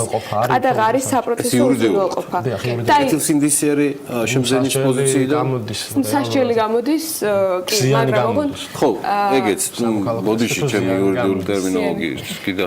ანუ ქონების კონფისკაცია არის სასჯელი, მაგრამ ყადაღას როდესაც სასამართლო ადებს ქონებას, ეს იმას არ ნიშნავს, რომ ავტომატურად ქონებას არ ართმევს. ეს ყადაღის მიზანი არის ქონების შემდგომი ჩამორთმევა. შემდგომ შეიძლება მოხდეს მისი ჩამორთმევა, მაგრამ როდესაც ყადაღას აძებს სასამართლო, მაშინ ეს ქონება უბრალოდ ამ ქონების რეალიზება, სარგებლობა წყდება. ბაჩო, დამატება უფრო ცხადი რო იყოს მაყურებლისთვის რეალურად პროკურატურა და კანონმდებლობა გვაძლევს საფუძველს, რის შედეგადაც შეიძლება ყადაღა დაიდოს ამავე მუხლში არის პირველ და მეორე ნაწილებში გაწერილი. პირველი ეს არის, როდესაც ბრალდებულის ქონება ყადაღდება და ამ შემთხვევაში კანონმდებლის მიზანი ცხადია. ეგ გასაგებია. ცხადია. მეორე შემთხვევა არის, როდესაც შესაძლებელია ყადაღა დაედოს იმ შემთხვევაში თუ მის მიმართ არ არის დღესაბუთებრივი საქმე დაწყებული, თუმცა არსებობს ლეგიტიმური მოლოდინი, რომ ამ ქონებით იგი აპირებს რაღაც დანაშაულის ჩადენას. ამ შემთხვევაშიც გასაგებია კანონმდებლის აზრი, ვინაიდან დანაშაულის პრევენცია სახელმწიფო უფლებაა და ამ შემთხვევაში საკუთრების უფლების შეზღუდვა ამ ლეგიტიმური მიზნით შესაძლებელია. თუმცა ჩვენ შემთხვევაში ლეგიტიმური მიზანი არ არსებობს, ვინაიდან დაზარალებული მხარე საერთოდ არ არის პროცესის მონაწილე. იგი არც ბრალდებული არ არის, არც დაზარალებული. საერთოდ ამ გაუგებრობაში არის მოხდარი და მისი ქონების დაკადაღებით, დაზარალებულის ინტერესების დაკმაყოფილება არ არის ლეგიტიმური გამართლება და ბალანსი და არ არის ის ლეგიტიმური მიზანი, რის საფუძველზე შეიძლება ამ უფლების შეზღუდვა. შესაბამისად ვფიქრობ, რომ პირდაპირ ერთმნიშვნელოვნად 21 მუხლის პირველი და მეორე ნაწილები, რომლებიც საყოველთაო უფლებას გვიდგენს, რომელიც კონსტიტუციის სასამართლომ არაერთხელ ხაზი გაუსვა, რომ საკუთრების უფლება არის სასიცოცხლოდ მნიშვნელოვანი უფლება და სახელმწიფოს პოზიტიური და მადლობა ბაჩო. ისა ელენე ცოტა მეტი ოპტიმიზმი მინდა. ხო მიიღებენ წარმოებაში, ხო ჩავარდა. წარმოებაში მიიღებენ წესს და ახლა უნდა დაინიშნოს უკვე წესს არსებითად განსახილველად უნდა მიიღოს და მთავარი არგუმენტი რაც ჩვენი არის, რომ ამაზე პასუხი უნდა აგოს ბრალდებულმა, რომელმაც რეალურად ეს დანაშაული ჩაიდენა და არა იმ პირმა, რომელსაც არანაირი შემხებლობა არ აქვს და თან ეს პროცესი გაიწელოს წლების განმავლობაში და ისეთი პირი დაზარალდეს, ვინც არის აბსოლუტურად კეთილსინდისიერი. და კიდევ მინდა რამდენიმე სიტყვა შევეხო იმ საკითხს, რომ ეს არჩევანი მომზადდა ჩვენი სტუდენტების მიერ უშუალოდ თავისუფალ უნივერსიტეტში საკონსტიტუციო სამართლის კლინიკის ფარგლებში და კლინიკა არის ერთგვარი სიახლე მაინც საქართველოსთვის, რაც საკონსტიტუციო სამართლის კლინიკა რაც წარმოადგენს, ანუ უშუალოდ სტუდენტები ვართ ჩართულები ყველა საპროცესო მოქმედებაში, რაც შემდგომში უკვე როგორც იურისტებს დაგვჭირდება რომ გამოვავლინოთ, ანუ ყველა საბუთის შეგროვება, სარჩელის დაწერა, ანუ მარტო სარჩელის დაწერა არ არის ეს. ყველა საბუთი, რომელსაც ჩვენ ვაგროვებთ, რომელიც შემდგომში უნდა ჩაბარდეს კონსტიტუციას იმისაც რომ წარმოებაში მიიღოს. ყველაფერი არის ჩვენს მიერ გაკეთებული და თავად ჩვენ ვქმნით ამ ყველაფერს. ანუ თლიანად ვიღებთ იმ პრაქტიკას, რაც შემდეგ უკვე როგორც იურისტებს გამოვაკლოთ. კი, ჩვენ სამართლის სკოლის თავისუფალი უნივერსიტეტის სამართლის კლინიკის ფარგლებში, ამას გარდა გვაქვს ბიზნეს სამართლის კლინიკა, ადმინისტრაციული სამართლის უნივერსიტეტის სამართლის კლინიკა. ესეა? გვაქვს 4 დარგში, საკონსტიტუციაში, ადმინისტრაციულში, სისხლის სამართალში და ბიზნეს სამართალში. თუმცა არის მაგარი ეს ყველაფერი. ანა ჯიქურიძე, ელენე მჭედლიშვილი, რომელიც ახლა საუბრობდა და ბაჩო კვირკველია, სტუმრობდნენ, ჩვენ მივყვებით აუცილებლად ამ თემას. ამ თემაზე თან დაკავშირებით აუცილებლად დაწერს Forbes-იც, მარტივი მიზეზის გამო, რომ თემა ეხება ყველაზე მნიშვნელოვანს, რაც ქვია, საკუთრებითი ურთიერთობები და საკუთრება და ამიტომ არის, რომ ამ ენთუზიაზმის მოზიარენი არა ვართ მხოლოდ ან მხარდამჭერები. ჩვენ მივყვებით თემას ბოლომდე, ოღონდ ცხადია თავარ მოქმედ პირებთან ერთად, რომლებიც ზუსტად ახლა იყვნენ თქვენს წინაშე თავისუფალი უნივერსიტეტის მესამე კურსის სტუდენტები სამართლის სკოლისა. ანა, მე მგონი შენ სიუჟეტი უნდა წარადგინო, თუ ეგეც მე უნდა წარადგინო. არა, იყოს გამოვიყენებ ამ უფლებას. და ვისაუბრებთ კიდევ ერთხელ ნესკრაზე, მდინარეების ნესკრასა და ნაკრას ხეობებში მაღალკაშხლიანი ჰიდროელექტროსადგურის ნესკრა ჰეცის მშენებლობა 2021 წელს უნდა დასრულდეს. პროექტს კი ნესკრა ჰიდრო ახორციელებს, რომელიც კორეულის სახელმწიფო კომპანია ქიოთერის და საპარტნიორო ფონდის თანამშრომლობის შედეგად შეიქმნა. დღეს უმსხვილესი ჰიდროს ინვესტორ კომპანიას გაგაცნობთ და მოდით ვნახოთ ნინო კვინტრაძის მიერ მომზადებული რეპორტაჟი. 280 მეგავატის სიმძლავრის ჰიდროელექტროსადგურის მშენებლობას საფუძველი 2015 წლის შემოდგომაზე ქართულმა და კორეულმა მხარემ ერთობლივად ჩაუყარა. სწორედ ამ ადგილზე დამოუკიდებელი საქართველოს ისტორიაში ყველაზე დიდი ჰიდროელექტროსადგურის მშენებლობას ნესკა ჰიდრო 2021 წელს დაასრულებს. შედეგად კი ჰესის მიერ გამომუშავებული 1,2 გიგავატ-საათი ელექტროენერგია ადგილობრივ ბაზარს მოხმარდება, რაც ზამთრის პერიოდში ქვეყანაში ელექტროენერგიის იმპორტს საგრძნობლად შეამცირებს და შედეგად ქვეყნის ენერგოდამოუკიდებლობას შეუწყობს ხელს. სააქციო საზოგადოება ნესკრა ჰიდრო 2 წლის წინ საპარტნიორო ფონდისა და სამხრეთ კორეული სახელმწიფო კომპანია K-Water-ის თანამშრომლობით შეიქმნა. წყლის რესურსების უმსხვილესი კორპორაციისთვის ეს საქართველოში პირველი ინვესტიციაა. მსოფლიოს 24 ქვეყანაში კი მის სახელს 60-ზე მეტი დასრულებული პროექტი უკავშირდება. თავისი არსებობის 50 წლის მანძილზე K-Water-ი ახორციელებს ეროვნული წყლის რესურსების მართვას და უზრუნველყოფს კორეის დიდი ნაწილის წყალმომარაგებას. იგი ასევე ფლობს კაშხლებს, ნაპირდამცავს, წყალმომარაგების სისტემებს და ნაგებობებს. K-Water-ი გარდა კორეისა საერთაშორისო პროექტებს კოლუმბიაში, ინდოეთში, ავღანეთში, ჩინეთსა და პაკისტანში ახორციელებს. 150 მეგავატის სიმძლავრის კერძო საკუთრებაში არსებული რიგით მეორე ჰესის მშენებლობა პაკისტანში 2014 წელს დასრულდა. ჰესის ღირებულება $400 მილიონ აღემატება და მისი პოტენციალი სცდება მხოლოდ ელექტროენერგიით მოსახლეობის უზრუნველყოფას და ქვეყნის ეკონომიკისთვის ერთ-ერთ მნიშვნელოვან პროექტად სახელდება. ჰესის მშენებლობა ხორციელდება ეგრეთ წოდებული BOT Build Operate Transfer სქემით, რომელიც მისი ექსპლუატაციაში შესვლიდან გარკვეული პერიოდის შემდეგ ქვეყნის საკუთრებაში გადაცემას გულისხმობს. სწორედ ამ პრინციპით შენდება ნესკრას ჰიდროელექტროსადგურიც, რომელიც გარკვეული პერიოდის შემდეგ სახელმწიფო საკუთრებაში გადმოვა. K-Water-ის ობიექტივში მზის ენერგიაც მოხდა. ამ შემთხვევაშიც კორპორაცია მზის პანელებისგან ენერგიის გენერაციას მათი წყლის ზედაპირზე დამონტაჟებით ახერხებს. პირველი მსგავსი პროექტი კომპანიამ 2012 წელს სამხრეთ კორეაში განახორციელა. ცურავი ფოტოელექტრული ენერგოსისტემა ჰაფჩხონის კაშხალზე მსოფლიოში ერთ-ერთი ყველაზე მსხვილი პროექტია და მასზე 500 კილოვატ სიმძლავრის პანელები უკვე განთავსებულია. მათი რაოდენობა და გენერაცია კი სამომავლოდ გაიზრდება. მიზეზი მარტივია. ისეთი წყლის ზედაპირზე დამონტაჟებული სისტემები, როგორიც მაგალითად კაშხლებისა და ტბების შემთხვევაშია მეტი ელექტროენერგიის გენერაციის საშუალებას იძლევა. გარემოზე მიყენებულ ზიანს კი ამცირებს. ეს კი უკვე ბორიონგის კაშხალია, რომელზე განთავსებულმა მზის პანელებმა გასულ წელს 2.7 მეგავატ-საათი ელექტროენერგიის წარმოება შეძლო, რაც 700 ოჯახის მომარაგებისთვის საკმარისი მოცულობაა. K-Water-ის წილი სამხრეთ კორეის მიერ წარმოებულ განახლებად ენერგიაში დღეს 25% შეადგენს. K-Water-ის სახელს უკავშირდება სამხრეთ კორეაში ბოლო წლებში ერთ-ერთი ყველაზე მსხვილი ინვესტიცია, რომელიც გარემოზე ზემოქმედების შემცირებას მოიცავს. 4 მდინარის პროექტი გულისხმობს როგორც მდინარეების ეკოსისტემის, ასევე წყლის ხარისხის გაუმჯობესებას, ადგილობრივი მოსახლეობისთვის ფართობების შენარჩუნებას და წყალდიდობების კონტროლის სისტემის დანერგვას.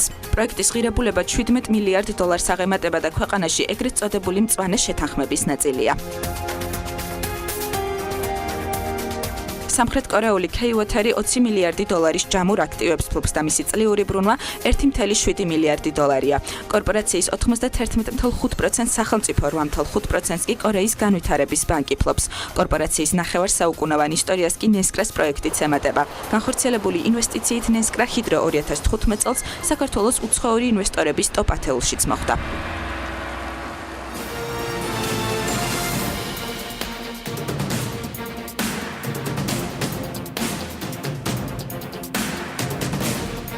კიდევ გამარჯობა და სუკაი ამბები ამ 12 ივლისს. კახეთისკენ გადავინაცვლოთ. კახეთის ენერგოდისტრიბუციის ქონება ერთიანი კომპლექსის სახით ელექტრონულ აუქციონზე 3 ივლისს გამოიტანეს. აუქციონი დღეს დასრულდა, უბრალოდ გუშინ დასრულდა, თუმცა ქონებას მყიდველი არ გამოუჩნდა. კახეთის ენერგოდისტრიბუციის ფასი აუქციონზე 27.279.500 ლარს შეადგენდა. სხვა შორის მასვე 4.417.000 ლარი დავალიანება ერიცხება. დღემდე კომპანია გაკოტრების რეჟიმში მუშაობს და მას გაკოტრების მმართველი ასრულების ეროვნული ბიუროს წარმომადგენელი ხელმძღვანელობს. სააქციო საზოგადოება ენერგოდისტრიბუცია კახეთის რეგიონში გამონაწილებელი კომპანია, რომელიც 2003 წლის 15 აპრილს სააქციო საზოგადოება სინათლეს ბაზაზე შეიქმნა. მოკლედ, კომპანიის საქმიანობა ცხადია არის ელექტროენერგიის განაწილება კახეთში. და სააქციო საზოგადოება კახეთის ენერგოდისტრიბუცია ემსახურება 117,058 აბონენტს. ხო და ვიდრე მთელი კახეთის ენერგოდისტრიბუციას ჩემო ბატონო პატრონი გამოუჩნდებოდეს, მოვიკითხავ აგერ ჩემ ძვირფას კახელებს, ჩემგან და კიდე 2 კახელი თანაწამყვანისგან, განსაკუთრებით რადიო ჰერეთის საშუალებით. ახალი ამბები აქვს კიდევ Forbes. არც მეტი არც ნაკლები ვორენ ბაფეტმა რამდენიმე დღის წინ რეკორდული თანხის დონაცია განახორციელა Berkshire Hathaway-ის აქციები, რომელიც მსოფლიოს უმსხვილესმა ინვესტორმა ქველმოქმედებაში მიმართა, არც მეტი არც ნაკლები $3.170 მილიარდ არის შეფასებული. ამ მაჩვენებლით ბაფეტმა სხვათა შორის პირადივე რეკორდი მოხსნა, შედეგად Forbes-ის მილიარდერთა სიაში ბაფეტის ქონება, რომელიც შეადგენდა, ვისაც გახსოვდა ადევნებთ ამას ყველაფერს ლაივში, სხვათა შორის გაქვთ საშუალება იგივე Forbes-ზე ამას მიადევნოთ თვალყური, 76 მილიარდ 300 მილიონი დოლარიდან შემცირდა 73 მილიარდ 100 მილიონ დოლარამდე. თუმცა ვორენ ბაფეტი კვლავ რჩება მსოფლიოს რიგით მეოთხე უმდიდრეს ადამიანად და ბაფეტი 8 მილიარდით უფრო მდიდარია, ვიდრე მაგალითად მის უკან დგომი კარლოს სლიმი. სხვათა შორის ვორენ ბაფეტი უკვე წლებია ქველმოქმედებაში მილიარდობით დოლარის დონაციას ახორციელებს. ბაფეტმა Berkshire Hathaway-ის 18.6 მილიონი B კლასის აქციები მიმართა ქველმოქმედებაში და აღსანიშნავია, რომ ბოლო 1 წელიწადში ბაფეტის საინვესტიციო კომპანიის აქციების ფასი 17%-ით არის გაზრდილი. ეს ძალიან დიდი ზრდა არის და Forbes-ი ბაფეტის საქველმოქმედო დონაციებს არც მეტი არც ნაკლები 32 მილიარდ დოლარად აფასებს. Forbes-ის შეფასებებს კიდევ დაეჯერება. აი ესეთი ამბებია კახეთიდან ვორენ ბაფეტამდე. დარწმუნებული ვარ, კიდევ ბევრი საინტერესო ამბები მოგვიმზადა ანა ლაპიაშვილმა, რომელიც მზად არის და მე მგონი უფრო მეტად არის მზად ვიდრე ვინმეს წარმოგვიდგენია. გმადლობთ რომ გვიყურებთ TV პირველზე, მაუწყებლოთ რადიო ჰერეთის და რადიო თბილისის საშუალებითაც. შებერილი გვაქვს ბოლომდე ბიზნეს ამბები დილიდან და ანა გისმენთ. კიდევ ერთხელ მივესალმებით ჩვენს მაყურებლებს და რადიო მსმენელებს. აღმოჩნდა რომ ბაფეტის ერთი დონაცია ქველმოქმედებაზე სულ ცოტათი ჩამორჩება პრინციპში საქართველოს ბიუჯეტს, თუმცა ჩვენ საქართველოს ეკონომიკასთან დაკავშირებით ვისაუბრებთ სულ რამდენიმე წამში.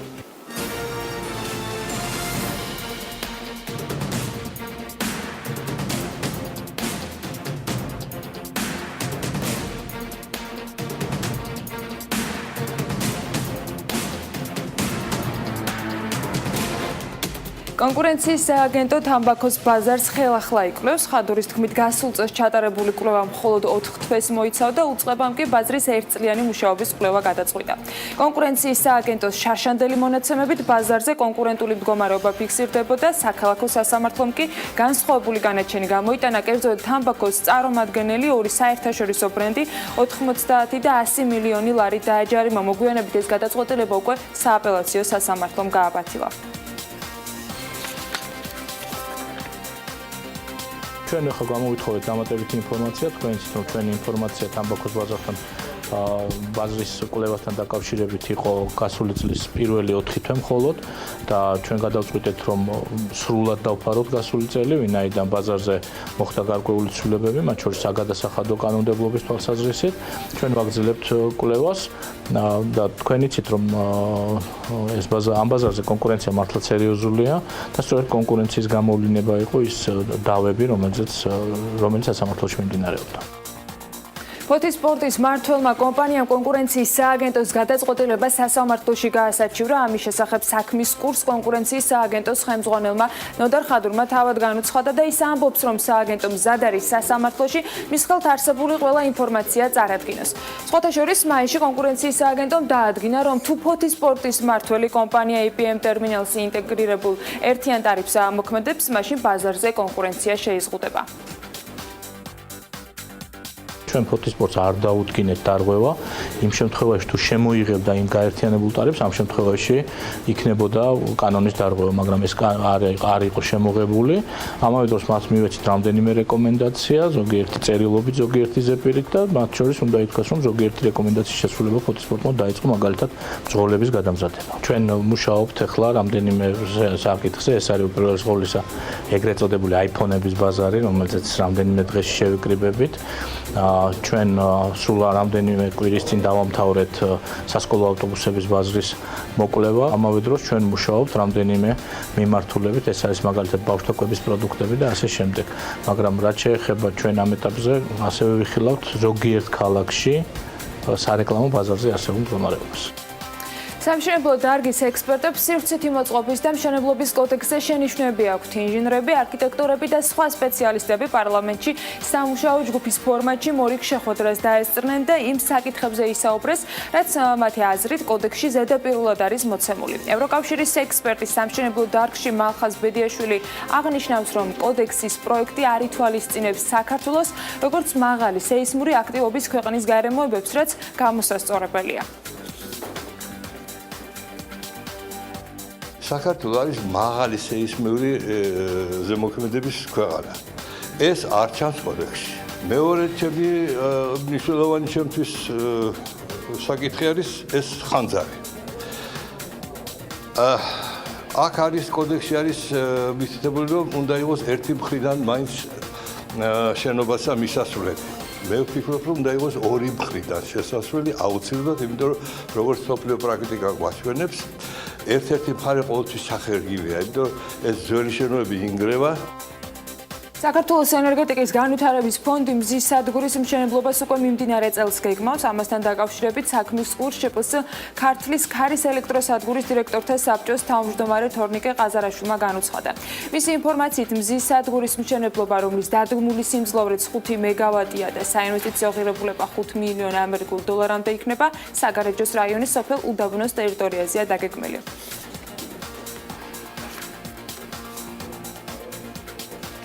მიკროსიმძლავრის ელექტროსადგურით საქართველოში 17 სუბიექტმა ისარგებლა საქმის კურს. ელექტროენერგეტიკის დეპარტამენტის დირექტორმა ნუგზარ ბერიძემ განუცხადა, თელასის შემთხვევაში არსებულმა მომხმარებელმა პირველ კვარტალში ქსელს 42,000 მიაწოდა, ხოლო მეორე კვარტალში იყო 65 კილოვატ-საათი ჭარბ გადამამუშავებელი ელექტროენერგია. სტატისტიკა მინდა გითხრათ, რომ ვითარდება დინამიკაში, თუ გასული წლის ბოლოს რაოდენობა 12 იყო, მიმდინარე მონაცემი, პირველი კვარტალის მონაცემებით გახლავთ 17 სუბიექტი, ჯამური დადგმული სიმძლავრე. არის 17 თუ 17 გახდა? არა, 17 გახდა ჯამურად. მინდა გითხრათ, რომ რა თქმა უნდა არსებობს კონკრეტული, ასე ვთქვათ, სირთულეები ნეტვაგრის სხვასთან დაკავშირებით. პირველ რიგში ის, რომ აუცილებლად საჭიროა, რომ მოხმარება შეიძინოს წყარო. ეს შეიძლება იყოს ფოტოელექტრული წყარო, შეიძლება ქარის, შეიძლება ჰიდროენერგიის, შესაბამისად საჭიროა გარკვეული კაპიტალ დაბადების განხორციელება, თუმცა შემდგომში სარგებელი სახესია. ქართული ლუდის კომპანიას ბაზარზე ახალი ლუდი ზედაზენი კრაფტი გამოაქვს. ახალი ბრენდის პრეზენტაცია საგურამოში 12 ივლისს არის დაგეგმილი, ანუ დღეს და სტუმრებს საშუალება ექნებათ დაესწრონ წარმოების პროცესს და დააგემონონ პირველი ბოთლში ჩამოსხმული კრაფტ ლუდი. ეს არის ქართული ლუდის კომპანიის მორიგი საჩუქარი ლუდის მოყვარულებისათვის, ამბობენ მენეჯმენტში. ზედაზენი კრაფტი გაყიდვაში უკვე დღეიდან ჩაეშვება და ის დახლებზე რამდენიმე ფორმით და შეფუთვით იქნება წარმოდგენილი. დილიდან ანაკლიაში სამზადისია, სადაც 5 დღიანი პირველი ბიზნეს ფესტივალი ანაკლიობა უკვე სტარტს აიღებს და გახსნის ცერემონიალი ცენტრალურ ბულვარში 17 საათზე დაიწყება. ფესტივალზე წარმოდგენილი იქნება 50-მდე სხვადასხვა კომპანია და ბიზნესებთან ერთად მონაწილეობას მიიღებს ასევე ადგილობრივი მოსახლეობაც. პირველ ბიზნეს ფესტივალს კი სამეგრელო ზემოსვანეთის სამხარეო ადმინისტრაცია, ზუგდიდის მუნიციპალიტეტი და USAID-ის პროექტი ზრდა ახორციელებენ. ძალიან მიხარია, რომ მოვხვდი ამ პირველ ბიზნეს ფესტივალში. მე ვარ მცირე საწარმო, საოჯახო საწარმო გურიიდან, რომელიც ვამზადებ ჩირებს და ჩირთან დაკავშირებულ სხვა პროდუქტებს. ვარ სრულ სამზადისში, წარმოადგენთ მემარცხეთა ასოციაციას. წარმოადგენლები ვართ ამ ასოციაციის. დაფინანსებული ვართ რამოდენიმე წლის წინ USAID-ის მიერ. მარწყვის გაშენების ყველა გავაშენეთ პირველი გავაშენეთ საქართველოში მარწყვის პლანტაცია. ეს იყო დაახლოებით 5 წლის წინ და ამის შემდეგ მოვდივართ. ერთ-ერთი დიდი და წამყვანი მეურნეობა საქართველოს ნერგები. პირველად 2011 წელს გამოჩნდა საქართველოს სამომხმარებლო ბაზარზე. კომპანია აქვს ორი სანერგე მეურნეობა, ყვარელსა და სუფსაში, სადაც ქართული და უცხოური ჯიშების გამოყვანა, ძველი და უნიკალური ჯიშების აღდგენა ხდება. ამასთან 2012 წლიდან კომპანია აქტიურად თანამშრომლობს ევროპის ქვეყნების სანერგე მეურნეობებთანაც. სწორედ ამ კომპანიაზე შემოგთავაზებთ სიუჟეტს. საქართველოს ნერგები ამავე დროს აქტიურად არის ჩართული ყველა პროექტში, რომელიც ხორციელდება საქართველოში, გამწვანების და ბიომრავალფეროვნების სფეროში. სანერგეს კი ნინი ლონგურაშვილი სტუმრობდა და ახლა მის მიერ მომზადებულ რეპორტაჟს ნახავთ. ჩვენ გვაქვს რემონტანტული ვარდები, რომლებიც ყვავილობას იწყებენ მაისში და ყვავიან გვიან შემოდგომამდე. ჩვენთან ვარდების მრავალფეროვანი არჩევანია, როგორც ბუჩქებში, ასევე ხვიარები და შტამპის ვარდები. წარმოგიდგენთ ზეთისხილის ბონსაის, რომელიც დაახლოებით 60-მდე სახეობა არსებობს. არის ყინვაგამძლე მცენარე, დაახლოებით უძლებს -20 გრადუსს ყინვას. იგი გამოიყენება ძირითადად დეკორატიული თვალსაზრისით. როგორც იცი, ძვირადღირებული სილამაზე არის. ძვირადღირებული მცენარეა, მის ფასია 9000 ლარი. 9000-დან იწყება თუ? არა, ზეთისხილის ფასი იწყება ჩვენთან 25 ლარიდან, ზომით არის შედარებით პატარა. ჩვენთან არის წარმოდგენილი როგორც წიწოვნების, ასევე მცენარეების ფოთლოვნების დიდი არჩევანი. ტუიას სმარაგდას გაჩვენებთ, რომელიც გამოიყენება და ძალიან მოთხოვნადი მცენარეა ლანდშაფტის დიზაინში და ასევე ცალკეულ კომპოზიციებში გამოიყენება იგი. არ არის მოთხოვნადი ნიადაგის მიმართ და კარგად ეგუება ტენიან ნიადაგს. და საკმაოდ მისაღები ფასი. საკმაოდ მისაღები ფასია. მის ფასია 35 ლარი. მოთხოვნა რამდენად არის ანა აი ამ მცენარეებზე? ძალიან მოთხოვნა არის ასევე წიწოვნებზე, ფოთლოვნებზე, ბონსაიზე, ზეთისხილზე, იმიტომ რომ მიუხედავად ფასისა ძალიან დიდი მოთხოვნაა. 2012 წლიდან დღემდე შპს საქართველოს ნერგები გარემოს გამწვანებასა და გალამაზებაზე ზრუნავს. ჩვენი ქვეყანა მწვანე საფარის ნაკლებობას განიცდის, შესაბამისად, ერთ-ერთი დიდი სანერგე მეურნეობა ჩვენი ქვეყნისთვის სასიცოცხლოდ მნიშვნელოვან საქმეს ემსახურება. 2012 წლიდან კომპანია აქტიურად თანამშრომლობს ევროპის ქვეყნების სანერგე მეურნეობებთან. გადმოვინაცვლეთ ჩრდილოში და ახლა გავიგოთ იმ კომპანიის ისტორია, რომლიდანაც რეალურად სრულიად საქართველო მწვანდება, ხო? საქართველოს ნერგები დაარსდა 2012 წლის 26 აპრილს. მას შემდეგ თამამად შეგვიძლია ვთქვათ, რომ არის ლიდერი ამ ბაზარზე. ჩვენ სანერგეები ასევე გვაქვს როგორც თბილისში, ყვარელში და სუფსაში. ყვარელში ყველაზე ისეთ განსაკუთრებული გარემო არის, უფრო დიდი ტერიტორია და ბევრი განსხვავებული მცენარე გვაქვს. თუმცა არც თბილისის სანერგე უჩივის ამ მრავალფეროვნებას. სალმე, სულ რამდენი სახეობის ნერგი არის საქართველოს ნერგებში, როგორც ვიცი, დაბალფასიანიც გაქვთ და ასევე საკმაოდ მაღალფასიანიც, ხო? დაახლოებით არის 500 სახის მცენარე. ცხადია არის წიწოვნებით, მარადმწვანეებით, ფოთოლმცვენებით.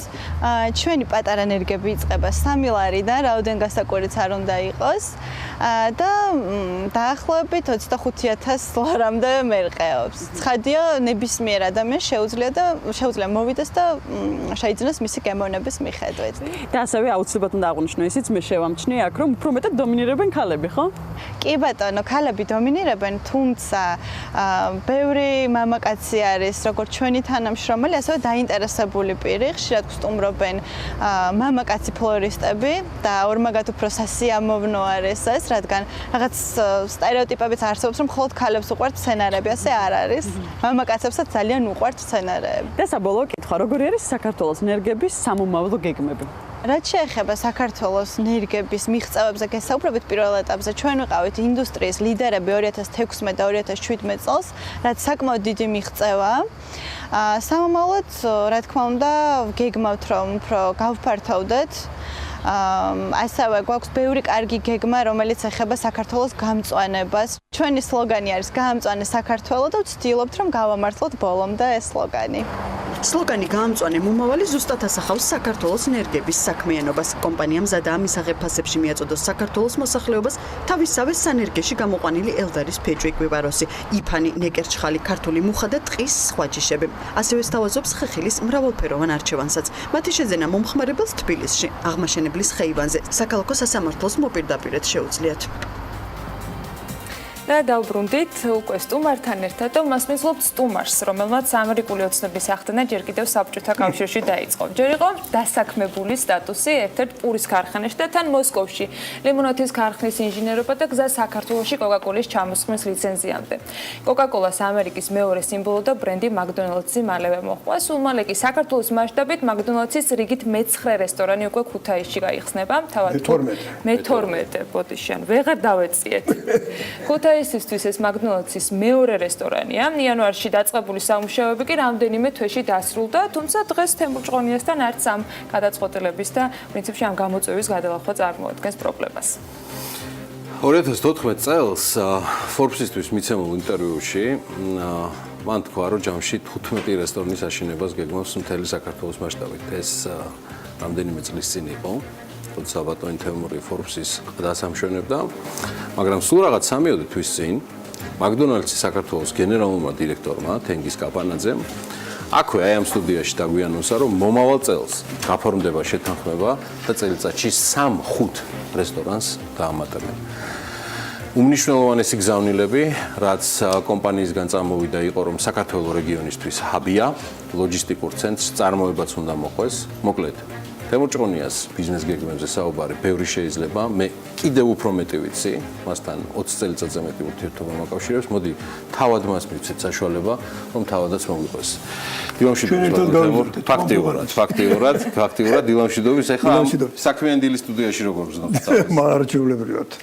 შენთან რო გათამამებული ვარ. ასე იქნება და ამიტომ ყველაფერზე ჩვენ რამდენიმე ჭრა გვექნება და ბევრს ვისაუბრებ და მინდა მაინც სწრაფად და იოლად გადაილახა მე-12 რესტორანთან დაკავშირებულმა ქუთაისისთვის კი მეორე რესტორანთან დაკავშირებულმა პერიპეტიებმა. ყველაზე მეტად სხვათა შორის რაც მე მაყურებელს მინდა უთხრა, რომ არის ძალიან საინტერესო რელიზი გაკეთებული ამ მეორე რესტორანთან დაკავშირებით, რომ McDonald's-ი საქართველოს საპარლამენტო ქალაქში.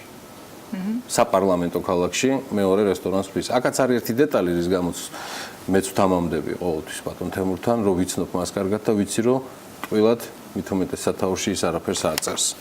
გისმენთ ბატონ თემურ. და ეს რა გადაწყვეტილება იყო? გადაწყვეტილება ნუ ჩვენ ვიცით ახლა პროგრამა ხო, სახელმწიფოს პროგრამა, რომ საუნივერსიტეტო ქალაქად უნდა ჩამოყალიბდეს მომავალში. ეს იმდღენად სერიოზული დიდი პროგრამა, ეს რას ნიშნავს? მე არ იქნება ეს მარტო ქართულ სტუდენტებზე გათვლილი ალბათ. ცხადია და იქნება ბევრი უცხოელი და ესე შემდეგ და მაგის გარდა თვითონ ქუთაისმა მიიღო ჩვენ და სასიამოვნოდ რაღაც სხვა სტატუსი. ამის რეკლამირება ესე სერიოზულად კი არა, ძირითადად არ ხდება, მაგრამ უამრავი უცხოელი ტურისტია ქუთაისში ჩასული. ასეძებენ ვერ გავიგე, მართალი გითხრათ. რატო არიან ჩასულები? იმიტომ ძირითადად ცენტრში მოძრაობენ. აეროპორტის გამო. ალბათ აეროპორტის გამო და ის ღირსშესანიშნავი ისტორიული მომენტები, რაც ქუთაისს გააჩნია, მათთვის ნაკლებად ცნობილია. და ამასაც თან მოეწყო ყურადღების მიქცევა უნდა. მეორე არის ძალიან თვითონ სერიოზული აქტივობა მიიღო თვითონ ამ თემაში ქუთაისის მერმაც შოთამ. როლია. კი, გაიჩი ძალიან, გაიგაცი. ხო, და ისეთი ადგილები გამოგვიყო და როდესაც იცი რა, აი სახელმწიფო ბიზნესი რო ერთად ერთმანეთს რო ეთამაშებიან და აბავენ ესე ვთქვა და мотиваციას აძლევენ. ხო, მე შენ რაღაცას ავარდები ხოლმე და რაღაცა ისეთ ზუგდიდში გავაკეთე დიდი ვარიანტი, რომ ზუგდიდის გუბერნატორი მაშინ კვირიკაშვილი იყო ეკონომიკის მინისტრი, ორივე მესაუბრეს ვაქები ააშენო და ისეთი ადგილი უთხარი, რომ იმის გადმოცემა შანსი არ იყო და ვიფიქრე იქნებდა დამანებონ თავი და შევთავაზე ეს ყველაფერი და ერთ კვირაში მირეკავენ, რომ ადგილი გადმოცემულია, მოდი დაიწყო მუშაობა, გული გამისკდა. და იზოლებელი გამხადეს, რომ ეს გამეკეთებინა, მაგრამ ძალიან კაი გამოვიდა. იგივე ვარიანტია ქუთაისზეც, რომ მერმა თქვა, რომ აი დავიწყოთ შენებლობა და როდესაც გავადა. ეხლა არის შოკირებული, იმიტომ რომ იანვარში დავიწყეთ.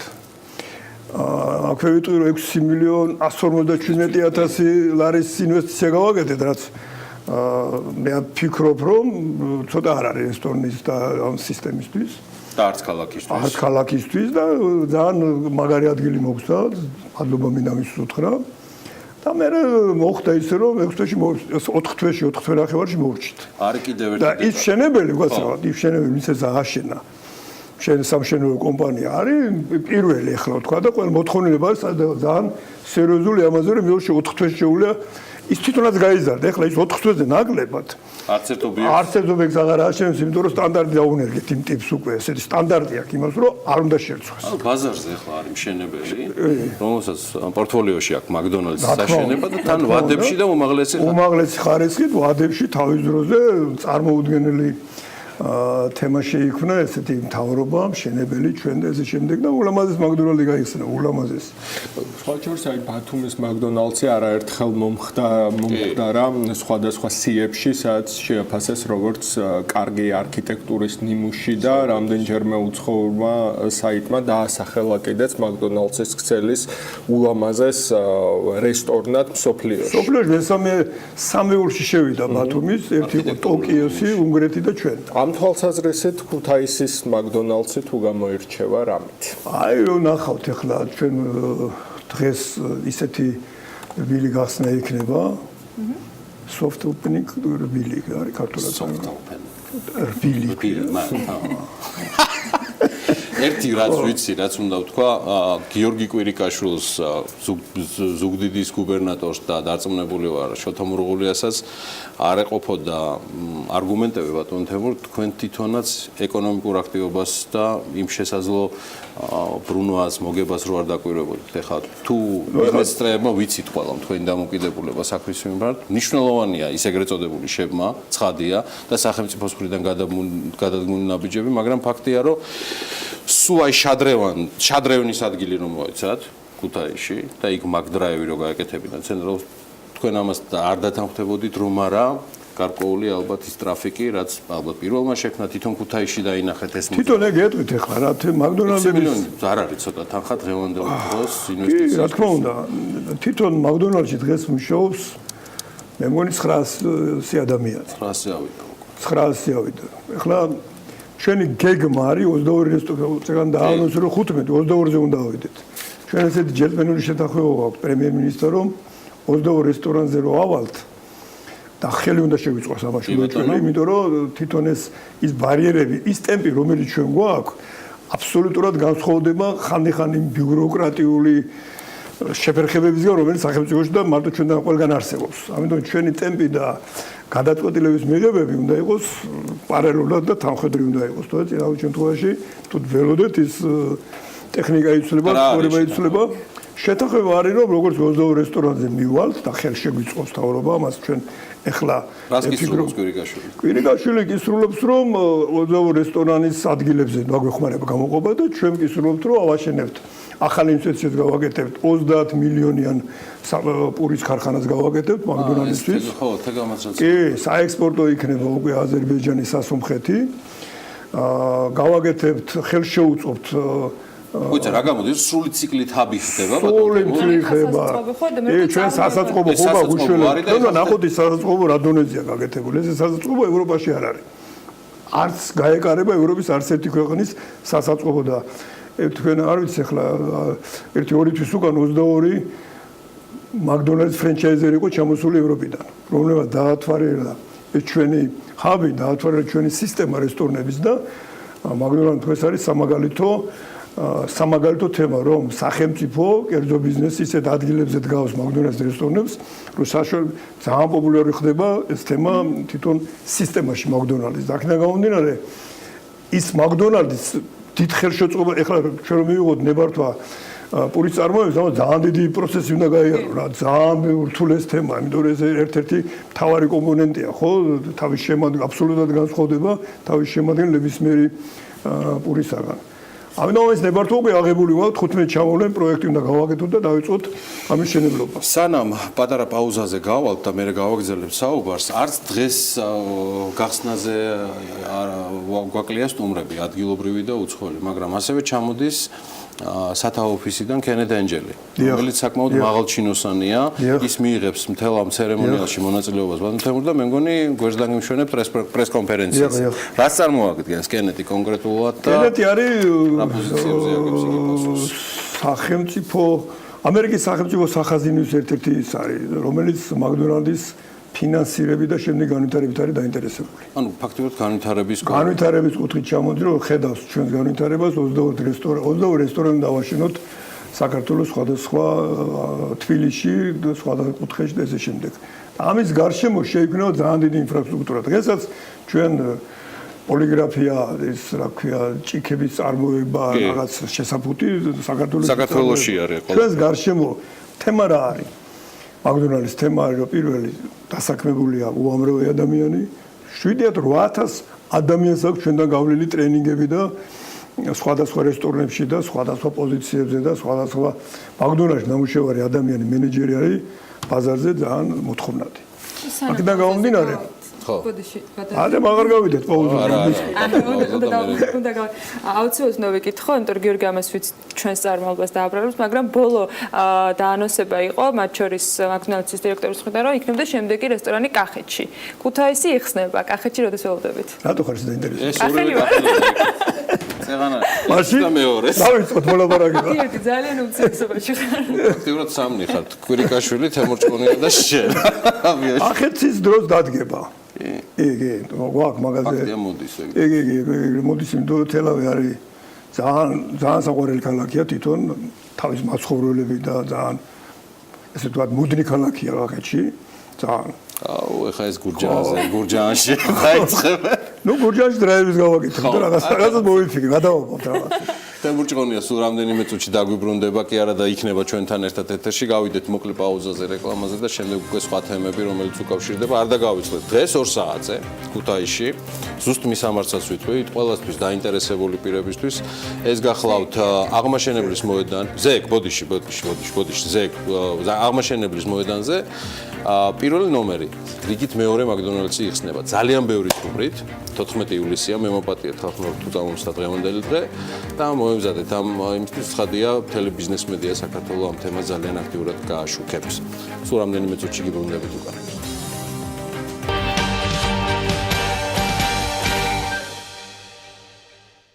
საქმიანი დილა გრძელდება.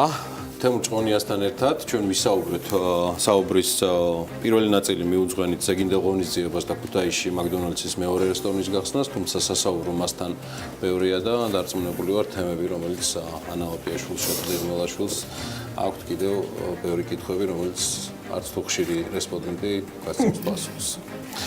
მე ბოლოს მაინც დამამახსოვრდა მიუხედავად იმისა, რომ ღიად დაანონსეთ ბატონ თემურ თამბაქოს ბიზნესიდან არ შესვლა, ანუ დისტანცირება, მოდი ესე ვიტყვი.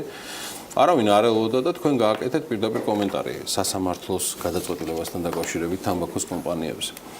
ბოლო ესე მე პირადად 20 წელიწადზე მეტია შეჩვეული ვარ თქვენს განცხადებებს, მაგრამ ბოლო წლებია არასდროს საერთოდ ტრენდს აღარ მიყვებით და ცდილობთ ისეთი განცხადებები გააკეთოთ, რომელიც პოპულარობა ზედმეტს არ შეძენს ბიზნესმენს, რომელიც ამისთვის უნდა იყოს, მაგრამ ეს პოზიცია ძალიან თანხმედრია ჩვენნაირებისთვის ამ შემთხვევაში ბიზნეს მედიისთვის. კარგი, კონკრეტული კითხვა. თუ დისტანცირდით ამ ბიზნესიდან, წარმოება რასაც ქვია BAT-სთან ერთად. რატო ჩათვალეთ საჭიროდ, რომ სასამართლოს ეს გადაწყვეტილება იმ რანგის და იმ კალიბრის ბიზნესმენისგან უნდა ყოფილიყო შეფასებული, როგორც თემურჭკონია? და როგორ შევაფასეთ? შეაფასეთ როგორც წინ გადადგმული ნაბიჯი, რადგან მანამდე იყო პრობლემა თვითონ სასამართლოს გადაწყვეტილება და ზოგადად სასამართლოს გადაწყვეტილება. ეს გამსას წინა გადაწყვეტილებას მე გადაწყვეტილება არ ქვია, მაგას ქვია სიგიჟე. ეს არ არის გადაწყვეტილება, როგორ შეიძლება საქართველოში რაღაცა ბიზნესი მეორე ბიზნესს აზარალებდეს 300 მილიონით. ხო? ეს იყო ეს მე არ ვიცი ამას გადაწყვეტილებას რა ქვია ლოგიკურად, ხო? იმიტომ რომ ის ბიზნესი რომელიც დაზარალდა უნდა იყოს დღეს ან როდისღაც ერთ-ერთი უმდიდრესი ბიზნესი. ჯერ უნდა სანამ დაზარალდები უნდა ქონდეს ფული. უნდა ქონდეს ქონება და რომ დაზარალდები რომ თქვა მე მქონდა ამდენი და შერო შემოგდა გამიხდა ამდენი. ქონდა 0 და როგორ დაზარალდი? 0 როგორ შეიძლება დაზარალდეს? ხო, რთული. ხო, რთული თემაა. მაგრამ მეორეს მხრივ სასამა გამოჩნდა, რომ და ბევრმა საერთაშორისო ორგანიზაციამ ადგილობრივმაც მიანიშნა და თქვენ კი გაუსვით ხაზი, რომ სასამართლომ ამითი პროგრესული ნაბიჯი გადადგა, მაგრამ სასამართლო რჩება თუ არა მაინც პრობლემაა ბატონ თემო. უშველებელი პრობლემაა. როდესაც ერთი სასამართლო მეორე მოსამართლის აი ესეთ რადიკალურ გადაწყვეტილებაზე ცვლის, ეს უკვე პრობლემა საერთოა, ხო ეს რაღაც არასწორია რაღაც არასწორად მოხდა. მაგრამ ყოველ შემთხვევაში კარგია რომ გამოსწორდა. ხო, აი ეგ იყო. და ეს იმიჯი რაც საქართველოს აუცილებლად ჭირდება.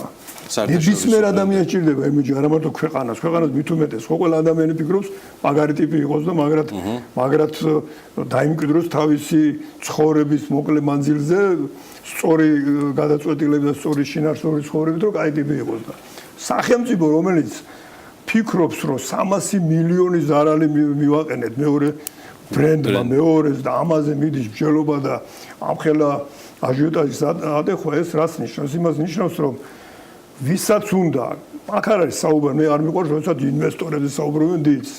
ჩვენც ინვესტორები ვართ, რაც საქართველოში ბიზნესმენებსაა გაკეთებული, რომელი ინვესტორებსაა გაკეთებული? ბანკები, როგორ შეიქმნა კიდე რა ვიცი ნებისმიერი არსებული წარმოებები, რის ხარჯი შეიქმნა, რა ინვესტიციების, რა რისკები, ხო? როგორ შენარჩუნა. როგორ შენარჩუნა, როგორ მოვიდით და არავის არ აქვს დათვლილი დიდი ციფრო გამოაქვეყნეთ. მაგალითად, თემას არ მინდა გადავუხიო, მაკდონალდის სისტემა საქართველოს ბიუჯეტში აქვს შეტანილი 67 მილიონი. და დამისახელოს ნებისმიერმა, რომ ქსელს, რესტორნების ქსელს, მე არ მაქვს პრეტენზია ნავთობ გადამუშავებულ და გრანდიოზულ მეტალურგიულ ქარხნაზე ჩვენი სეგმენტი გოა და ჩვენი ადგილი. რომელსაც უთხრინდებით. ხო 67 მილიონი რომელ რესტორნ ესე იგი 10 წელი 20 ისტორიაში არ არსებობს ესეთი ციფრა. 67 მილიონი და 900 დასაქმებული. ხო. ეხლა როგორ ამ თემაზე ჩვენც უფთხივართ, ხო? სასამართლოს არის, რომ სამართალზე შენ როდესაც გიჩი სასამართლოს უნდა მიმართო, რომ სამართლიანი გადაწყვეტილება მიიღოს და როცა იბძვი სამართლიანობის დასამტკიცებლად იბძვი. ხო. და იბძვი ყველგან, თქვა ეს რა თქმა უნდა არის, მაგრამ ეს გადაწყვეტილება საბოლოო იყო არაჩვეულებრივი. არა, დიდი წინ გადავიდა ნაბიჯი, იმიტომ რომ მოისმო ეს თემა.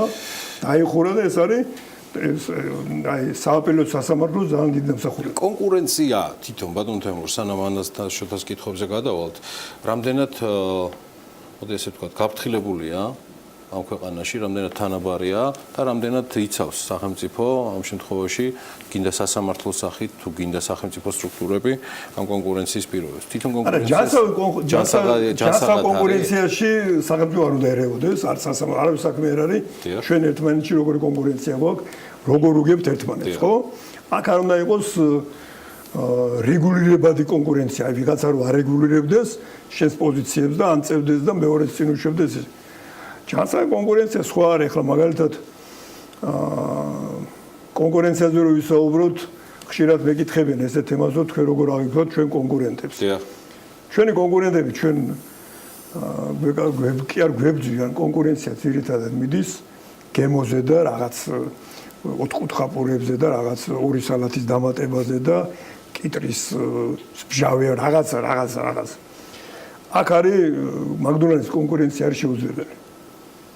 ეს არის გამორიცხული აბსოლუტურად, იმიტომ რომ ის ყვითელი მაგიური ემი, რომელიც არის ასოცირებული სტაბილურობასთან, სისუფთავესთან, მაღალ დონესთან, ის ემია მთავარი.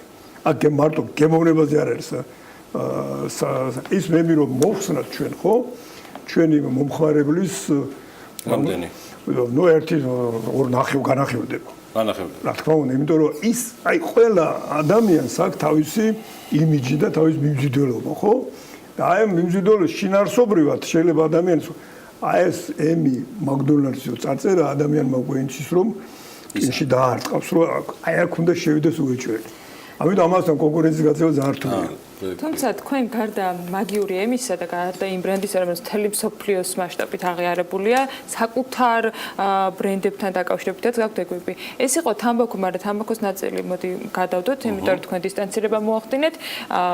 ეს არის გადატანა თბილისის წარმოების ჯერ ქალაქ გარეთ, ეს ერთი, მეორე ის ენერგეტიკული სასმელები, რომელთან დაკავშირებითაც ისევ აღნიშნავდით, რომ არ განიხილავდით რამდენიმე ბრენდს საერთოდ კონკურენტად და სულ სხვა ბაზრის ათვისებას აპირებდით და ლუდის ნაწილი სიტყვის. აი ხა ამას აზრი არა. აზრი არა. აინეკენ ამას როგორ წაეჭიდება, შანსი არა. ლუდი, რომელთან დაკავშირებითაც თქვით, რომ ლიდერი კომპანიის, ლიდერი ბრენდის შემოსვლას გეგმავდით საქართველოში და ამ საკითხთან დაკავშირებითაც გამოცანაც კი დაგვიანოსეთ მაშინ მედიის საშუალებით. მოდით თქვენი გეგმების შესახებ მინდა რომ ცოტა ინფორმაცია მოვისმინო, გატანა წარმოების თბილისის მიმდებარედ და ის ახალი პროდუქტები, რომელიც იქნება ამ შემთხვევაში მომხმარებლისთვის შეთავაზებული.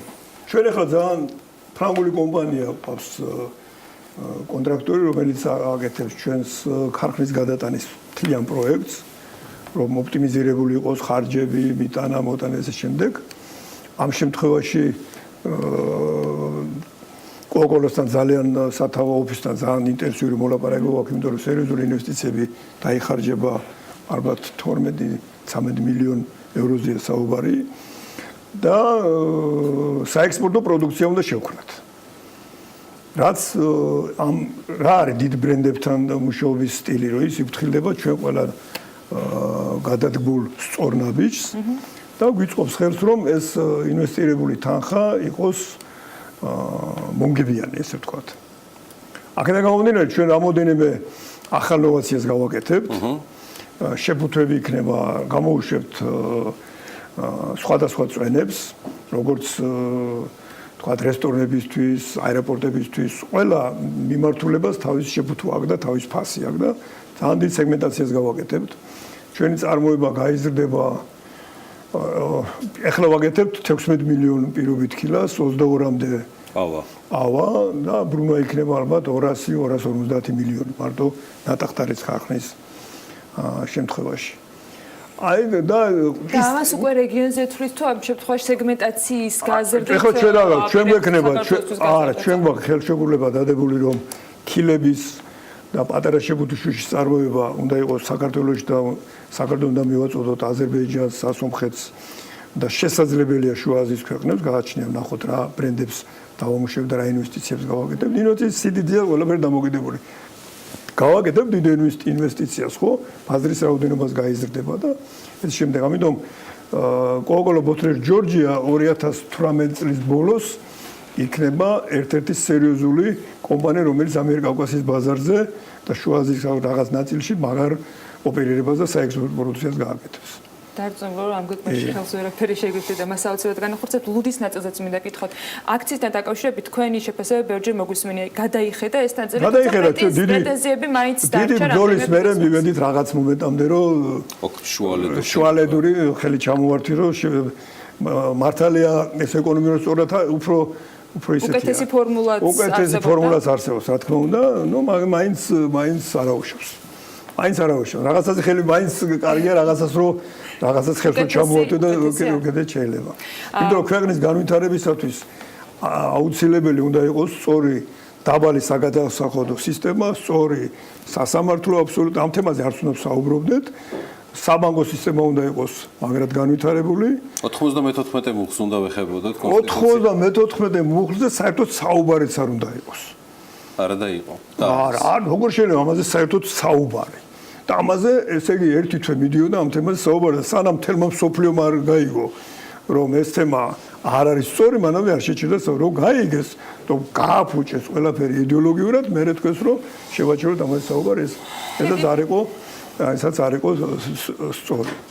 ნაციონალიზმით არ შენდება ამ შემთხვევაში ეკონომიკა. ესეც თქვენი ფრაზა იყო კიდევ ერთ აქტუალურ თემაზე მიწის გაყიდვა. რა თქმა უნდა, როგორ შეიძლება ასე ბრახუნი რომ ჩვენი მიწაა და რაღაც მოსავალს ვინც მოიყვანს და გაუფრთხილდება და სიმდიდრეს შექმნის, მიწა იმანაც უნდა გამოიყენოს რა. ჩვენ აი მაგალითად რამდენი წელიწადია, 5 წელიწადია შეულებრივი ძალიან საინტერესო თემა სოფლის მეურნეობისათვის და მინისტრთან ვესაუბრეთ, ბატონ დავითაშვილს და ეხლა აქტიურად დავიწყებთ მუშაობას. აისბერგი როა სალათი ესეთი სახეობა. ეგ არის ერთ-ერთი სერიოზული დეფიციტი თვითონ ევროპაშიც და სოფლიოშიც ესე ვთქვათ, მაგრამ ევროპას რო გულისხმობთ, ხო? რუკოლას. არა, აისბერგი ესეთი გზელი როგორ და ეს იხმარება მაკდონალდის წარმოებაში და რა არის რესტორნებში და ყველა. ვერ მივახციეთ რომ მოვიყვანოთ.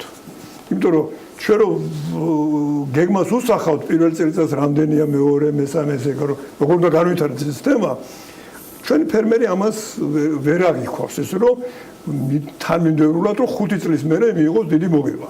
დღეს უნდა და დღეს ხეს 3 წლის მერე ისხავს იმას რა ქვია. ნაყოფს და რა ვქნა და დღეს არ არსებობს ესეთი რომ დღეს დარგო და მარტო ყვავილია მე მგონი და ისაც არა გვაქვს. ეს არის ერთადერთი მიზეზი, რის გამოც მაკდონალდსის ქართული პროდუქციით მომარაგება ჭირს? დიახ. არა, ბევრი თემებია, ბევრი სხვა კომპონენტია, ამას სპეციალისტები ჭირდება, მარტო ის რომ თუ მაგალითად მე ესეთ შეხედულება მაქვს, ხო, თუ მიწა ჩვენ გვეგვიყვით, მაშინ მოიყვანოთ მოსავალი. მიწის დანიშნულება სხვა არაფერი არ უნდა მოიყვანო მოსავალი. აი წელს თქვენ აჩვენეთ არაჩვეულებრივი გადაცემა იყო რომ მცენარეების ნერგები მაგას უნდა მივცეთ ახლა მიწა და მოიყვანოს ნერგები, იმიტომ რომ ძალიან აქტუალური, იმიტომ რომ მიუხედავად იმისა რომ ჩვენი ქვეყანა ითვლება ლამაზ წვანე ქვეყანად ზისა და ვარდების. ზისა ვარდების და სამწუხაროდ ვარდი არ მოდის და მზეც იშვიათად. ზეს დავკარგე. ზეს იშვიათად სამწუხაროდ ეგ არის. ამიტომ ჩვენ ბუნება ლამაზი გვაქვს, მაგრამ ლამაზი დაგვიტოვეს, თორე იმას გალამაზები კიდე ჭირდება, ხო? პრობლემა ენერგიები დიდი თემაა. და ამ კანონებთან დაკავშირებით კიდევ ერთი თქვენი ფრაზა მოვისმინე, როდესაც საუბრობდით და აფასებდით დეპუტატებს, რომ ჩვენ დღეს კანონებს გვიქმნია ცნობადი სახეები და ესეც არ არის თვლად სწორი და გამართული ფორმულა. აი ამ ყოველ და ბიზნესზეც საუბრობდით. იმიტომ რომ მე მიმაჩნია, რომ კანონი უნდა მიიღოს ადამიანმა, ვინც ეს სპეციალიზაცია გავლილი ამ შემოქმედების, ხო? აი, როგორ შეიძლება ცნობადი კარგი ადამიანი იყოს მაგარი კანონშემოქმედი. კარგი, დიდი განსხვავება. ჩემი მეგობარი იყო ძალიან ახლო რამაზ ხვიკვაძე. და არასდროს არ დამოვიწყდება ის მეუბნებოდა რომ კარგი ადამიანი არ შეიძლება იყოს მაგარი პოეტი. პუშკინი ესე თქვა, პირდაპირ სიტყვას ციტირებას ვიღებ. პუშკინი იყო არაჩვეულებრივი პოეტი, მაგრამ საზღვარი ადამიანი იყო. ეს არ ნიშნავს კარგი ცნობადი ადამიანი არ არის, შეიძლება იყოს ჭკვიანი, როგორ შეიძლება, შეიძლება კაი კაცია, კარგად საუბრობს, კარგად ყვება, მაგრამ კანონის დაწერას შეიძლება ჭირდება ცუდი ადამიანი. მაგრამ კაი კანონი დაწეროს. ცნობადი არაფერს არ ნიშნავს, ამერა კაი არაფერი არ არის. ამ რაკურსით გავიგე კანონმდებლებზე. მე დღეს ერთი რამე ვთქვი, სანამ მაკდონალდში არ გადაიხდიან და ის ბავშვები გვჭირდება ჩვენ ვინც მაკდონალდში გადაიხადა დაბადების დღეები. სანამ ეს ბავშვები არ მოვლენ პოლიტიკაში, სანამ აი მაკდონალდში დაბადების გადახდის ტიპები არ მოვლენ პოლიტიკაში, მანამდე ესეთ გაჭირვებას ვიგნებით ჩვენ. მომავალი თაობა მაინც დაუკავშირა მაკდონალდს. მომავალი თაობა მაინც ჩვენ გვჭირდება. მაკდონალდში თუ არის ის ხალხი გვჭირდება პოლიტიკაში, ვინც მაკდონალდში გადაიხდის დაბადების დღეზე რო არ სვავენ მაგ ხალხს. თუმცა თქვენ ლუდი გაქვთ, ეგ საინტერესო кейსია. რამდენ მაკდონალდს აქვს სოფლიოში ლუდი? ბევრს. საბრალი ღვინოსი კიდე მაკდონალდს ზოგიერთში. თავრობა და უნდა დავასრულოთ ამით. თავრობის შეფასებაც მინდა. კანონშემოქმედები გავიგეთ დამოკიდებულება. თვითონ დღევანდელი თავრობა, მე ვიცი თქვენი დამოკიდებულება გიორგის მიმართ, გიორგი კვირიკაშვილს გულისხმობ. მასთან ყველანი წლებია ურთიერთობდით ბიზნესიდან და ბიუროკრატიის, სახელმწიფო ბიუროკრატიიდან მოსული პრემიერ-მინისტრია, თუმცა კვირიკაშვილი პრემიერ-მინისტრია, იგი მთავრობაზე აგებს პასუხს, მაგრამ მთავრობაში ბევრი სხვა ადამიანია. თქვენი შეფასება მთავრობის საქმიანობისა დღეს ბატონო. განაცხადნი არიან. მე ვფიქრობ ეს რაღაცას, რომ დღევანდელ ეკონომიურ გუნდს დავარქვათ ესე სხვების მე მაგალითად ჩემი შეფასება ესეთი, რომ დღევანდელი ეკონომიური გუნდი ესე ვთქვათ, კვირიკაშვილი არის თუ ატყობთ მაგისი მოსვლით ქვეყანაში დამყარდა სითბო. ესე ვთქვათ, ხა ეს სიწყრარე არეულობა ქვეით წამოვიდა და მართვის თემა მიიღო არა სირბილი თქვათ, არამედ უბრალოდ კლასიკური თემაა მიღებული. შედეგი ჩვენ მიჩვეული ვართ ფაციფუც. შედეგი მაინც ექნება, ძალიან სერიოზული. ძალიან სერიოზული ტიპია თვითონ დიმა ქუმსიშვილი, სერიოზული ფინანსური მინისტრია. კახაშვილი არაჩვეულებრივი ის არის. სამწუხაროდ კალაძე გადადის თქვა ენერგეტიკაში არ იყო ძალიან გაიზარდა რაღაც პერიოდში. მინისტრი თუ ენერგეტიკა? მინისტრი ენერგეტიკა გაზდა ესე იოლად არ ხდება, ჯერ ხოლმე რა პრობლემებია. მან ნაყოფისები. ყოველ შემთხვევაში დღევანდელი ის გუნდი რომელიც ქვეყანას მართავს, მე არ მინდა ზოგიერთებს შევეხო, ყველგან არის გამონაკლისები. გამონათქვამი და მომდირარე და რაღაცები, რომელიც არაპოპულარულია. კვირიკაშვილს შეუძლია მართოს სერიოზულად ეკონომიკა. თბილისის მერობაზე, ბატონ თემურ, ელით სერიოზულ კონკურენციას თუ რასაც ტირაჟირებს ქართული ოცნება, კალაძე უკონკურენტოა. ალეკო ელისაშვილი, ელენე ხევშტარია, ზალუდუმაშვილი და კახა კალაძე. ამ დროისთვის ეს 4-ეულია. მე შემიძლია კახა კალაძის შეფასება. დანარჩენს თუ როგორც ისე იცინო მე ვარ. კახა კალაძე 12 წლიდან ალბათ 10 წლიდან არის კატასტროფიულ რეჟიმში თავის განვითარების. ეს იყო ფეხბურთი, რომელიც უნდა მდგეროდა 6 საათზე ტევარჯიშა. კახა კალაძეს გავლილი ის აი როგორ გითხრათ, ცხოვრების სტილი რომელიც ბევრ ადამიანს არა გავლილი. ეს არის დისციპლინა. ანჩოლეტი ყავდა ბოლო-ბოლო მწვრთნელი. მაგალითად ყავდა უამრავი მწვრთნელები და უამრავ ისეთ სისტემაშია გაზრდილი, არ შეიძლება რომ არ იყოს დისციპლინირებული ადამიანი. და ჩვენ ერთ-ერთი სერიოზული თემა საქართველოში არის დისციპლინა.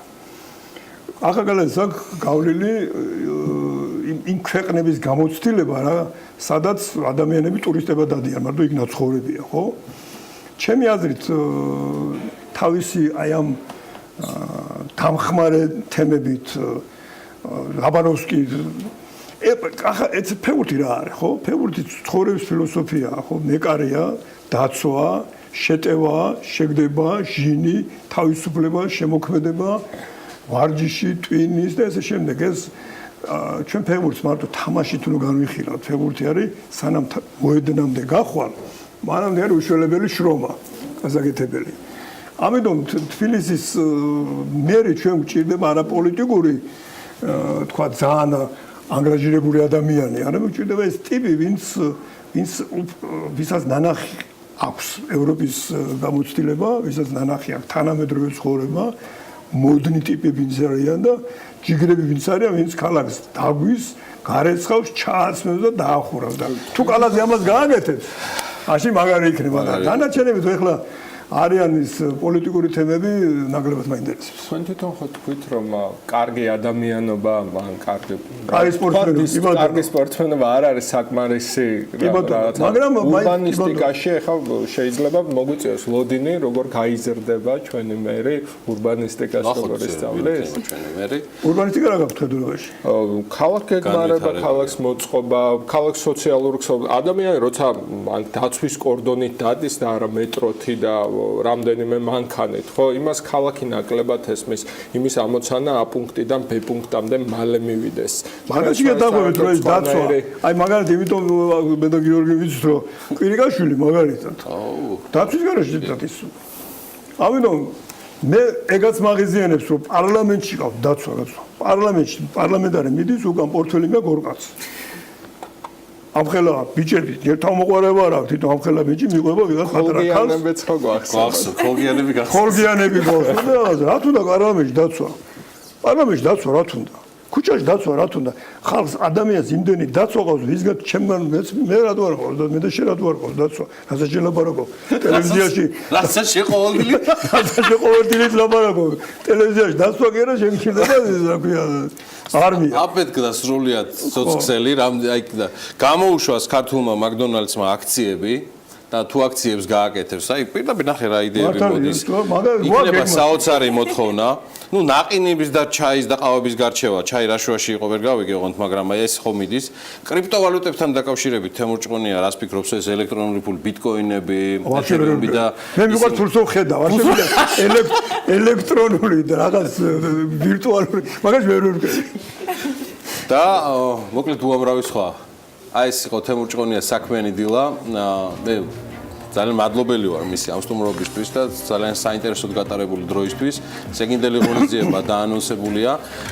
დღევანდელ ინტერვიუს ორივე ნაწილს თემურ ჭყონიასთან სულ რამდენიმე წუთში ნახავთ ჩვენს ვებგვერდზე bm.gr.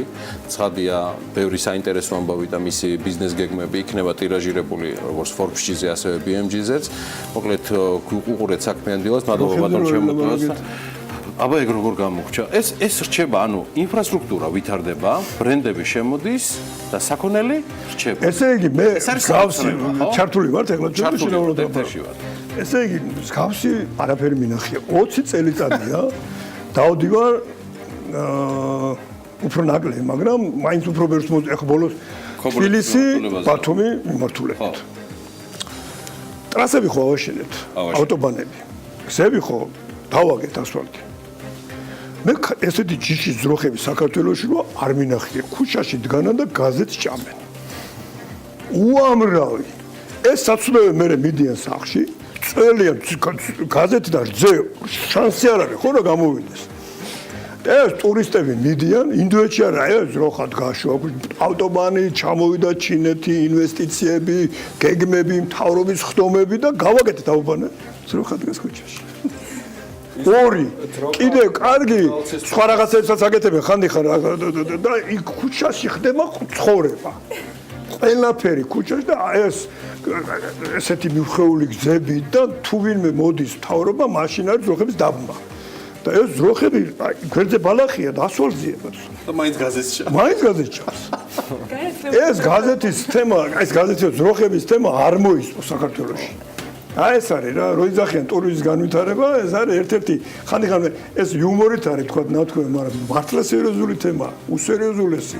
დიდი რიგი დგას მანქანების, რომ ელოდებიან ძროხა როგორც გადავიდეს. ეგ არის ჩავა ბოლოგვერდზე. უჯგონია, მადლობა მას სტუმრობისთვის. რეკლამის შემდეგ დაგიბრუნდებით, სტუმრები უკვე კარგა გემრიელად შეგროვდნენ საქმიანი დილის კულისებში. სულ რამდენიმე წუთში გიბრუნდებით. მადლობა.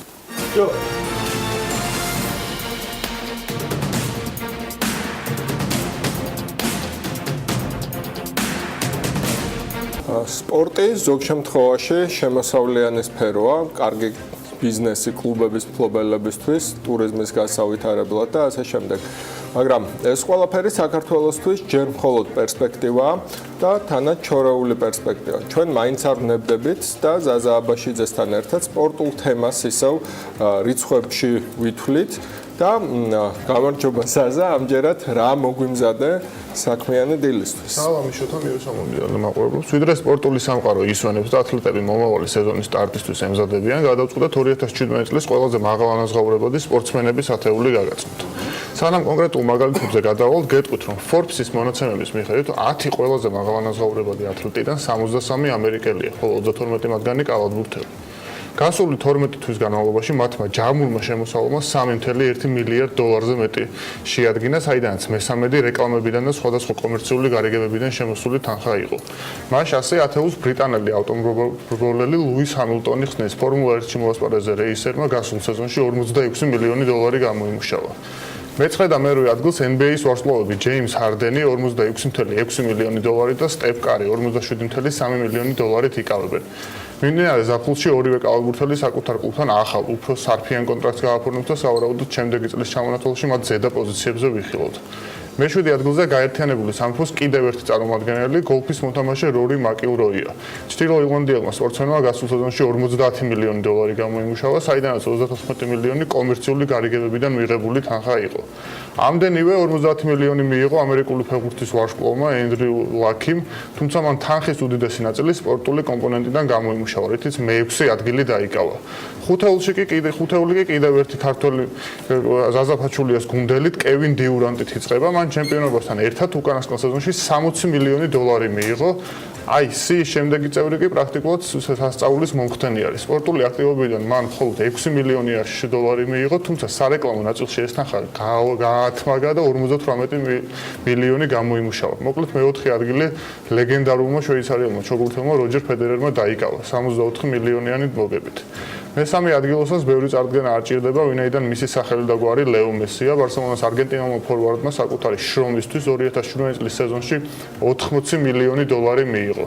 ამ თანხის დიდი ნაწილი $53 მილიონი საფეხბურთო ასპექტიდან მიღებულ თანხას წარმოადგენს.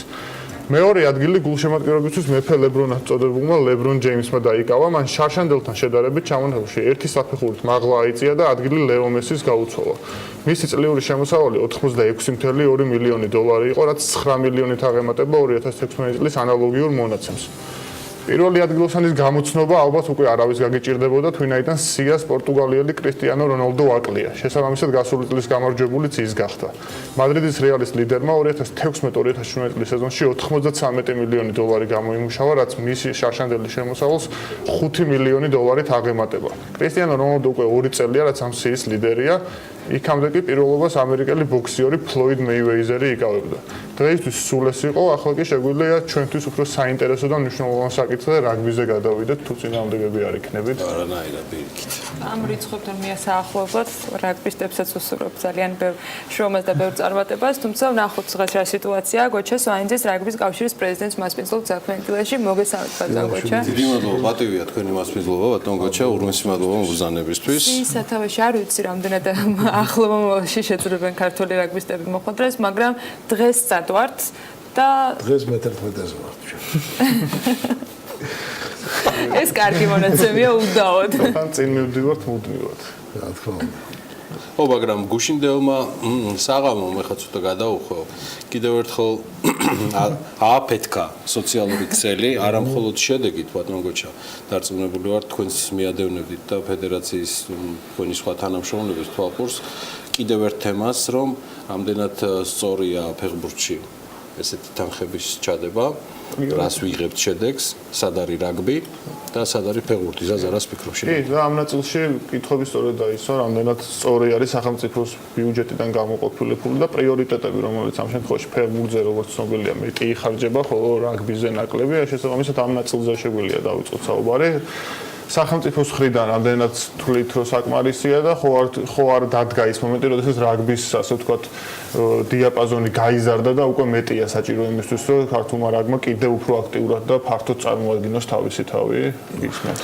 ბევრი კითხვა არის ერთი. კი, ერთი თემის ირგვლივ. პირველი ალბათ ვიტყვი დავიწყებ იმით, რომ ძალიან უხერხული თემა არის შევედაროთ სხვა სპორტს, გნებავთ ეს ფეხბურთი, არ ვიღოთ გნებავთ ფეხბურთი, ამიტომ ჩვენგან ეს შედარება ყველაზე ნაკლებ არ იქნება კორექტული და ამისთვის ვარ ჩვენ, არა კორექტული შედარება. ეს შედარება ვისაც ეხება და ვისაც გადასაწყვეტი აქ და გულშემატკივრებმა, მაგრამ ამ შემთხვევაში ჩვენ ფეხბურთის გულშემატკივრები ვართ, რომ ცოდეთ ძალიან გული დაგწვიდა იმ შედეგმა ახალგაზრდული ჩემპიონატზე, რაც მივიღეთ და ვერ გავიდა საქართველოს ნაკრები ნახევარფინალში, თუმცა ვფიქრობ, რომ ამის ყველა მონაცემი ჰქონდა და მინდა რომ ბიჭებს თვითონ მოთამაშეებს და მწვრთნელებს მიუსამძიმო, რომ გული არ გაიტეხონ, კარგი გუნდია აშკარად პერსპექტიული და ჩვენ ყველანი მათი გულშემატკივრები ვართ. ეს ერთი. რაც შეეხება ახლა მიწიერ საკითხებს და ფინანსურ საკითხებს, სახელმწიფო თვითონ და განსაზღვროს პრიორიტეტები და ფეხბურთსაც მეც მიცემს, ცუდი არ არის. მთავარი ის არის, როგორ იხარჯება და რამდენად სწორი არის ის პოლიტიკა, რომელსაც განსაზღვრავს კონკრეტული ამათური სპორტის ხელმძღვანელობა. ფეხბურთის პოლიტიკას არ ვიცნობ, გულწრფელად გეტყვით და ამიტომაც ვერაფერს ვერ ვიტყვი, რამდენად სწორია ის, ალბათ შედეგებს მოგცემს მომავალში და ყველა ველოდებით იმას, რომ ეს შედეგი დადებითი იქნება და ფეხბურთი თავის კუთვნილ ადგილს დაიკავებს. რაც შეეხება რაგბის მართვას. 10 წლის წინ რაგბის საერთოდ არ ქონდა. პირველი ყველაზე დიდი გამარჯვება მე ვფიქრობ, რომ დღემდე არსებულ ყველა გამარჯვებათა შორის იყო 2007 წლის ჩემპიონატზე ის დაუვიწყარი შედეგი პირველი გამარჯვება ირლანდიასთან მატჩში, როდესაც ჩვენ არც მოედანი გვქონდა. შკინინის ლელო. სავარჯიშო არც მოედანი შკინინის ლელო და მე ნამიბიასთან პირველი გამარჯვება ისტორიული 30-0.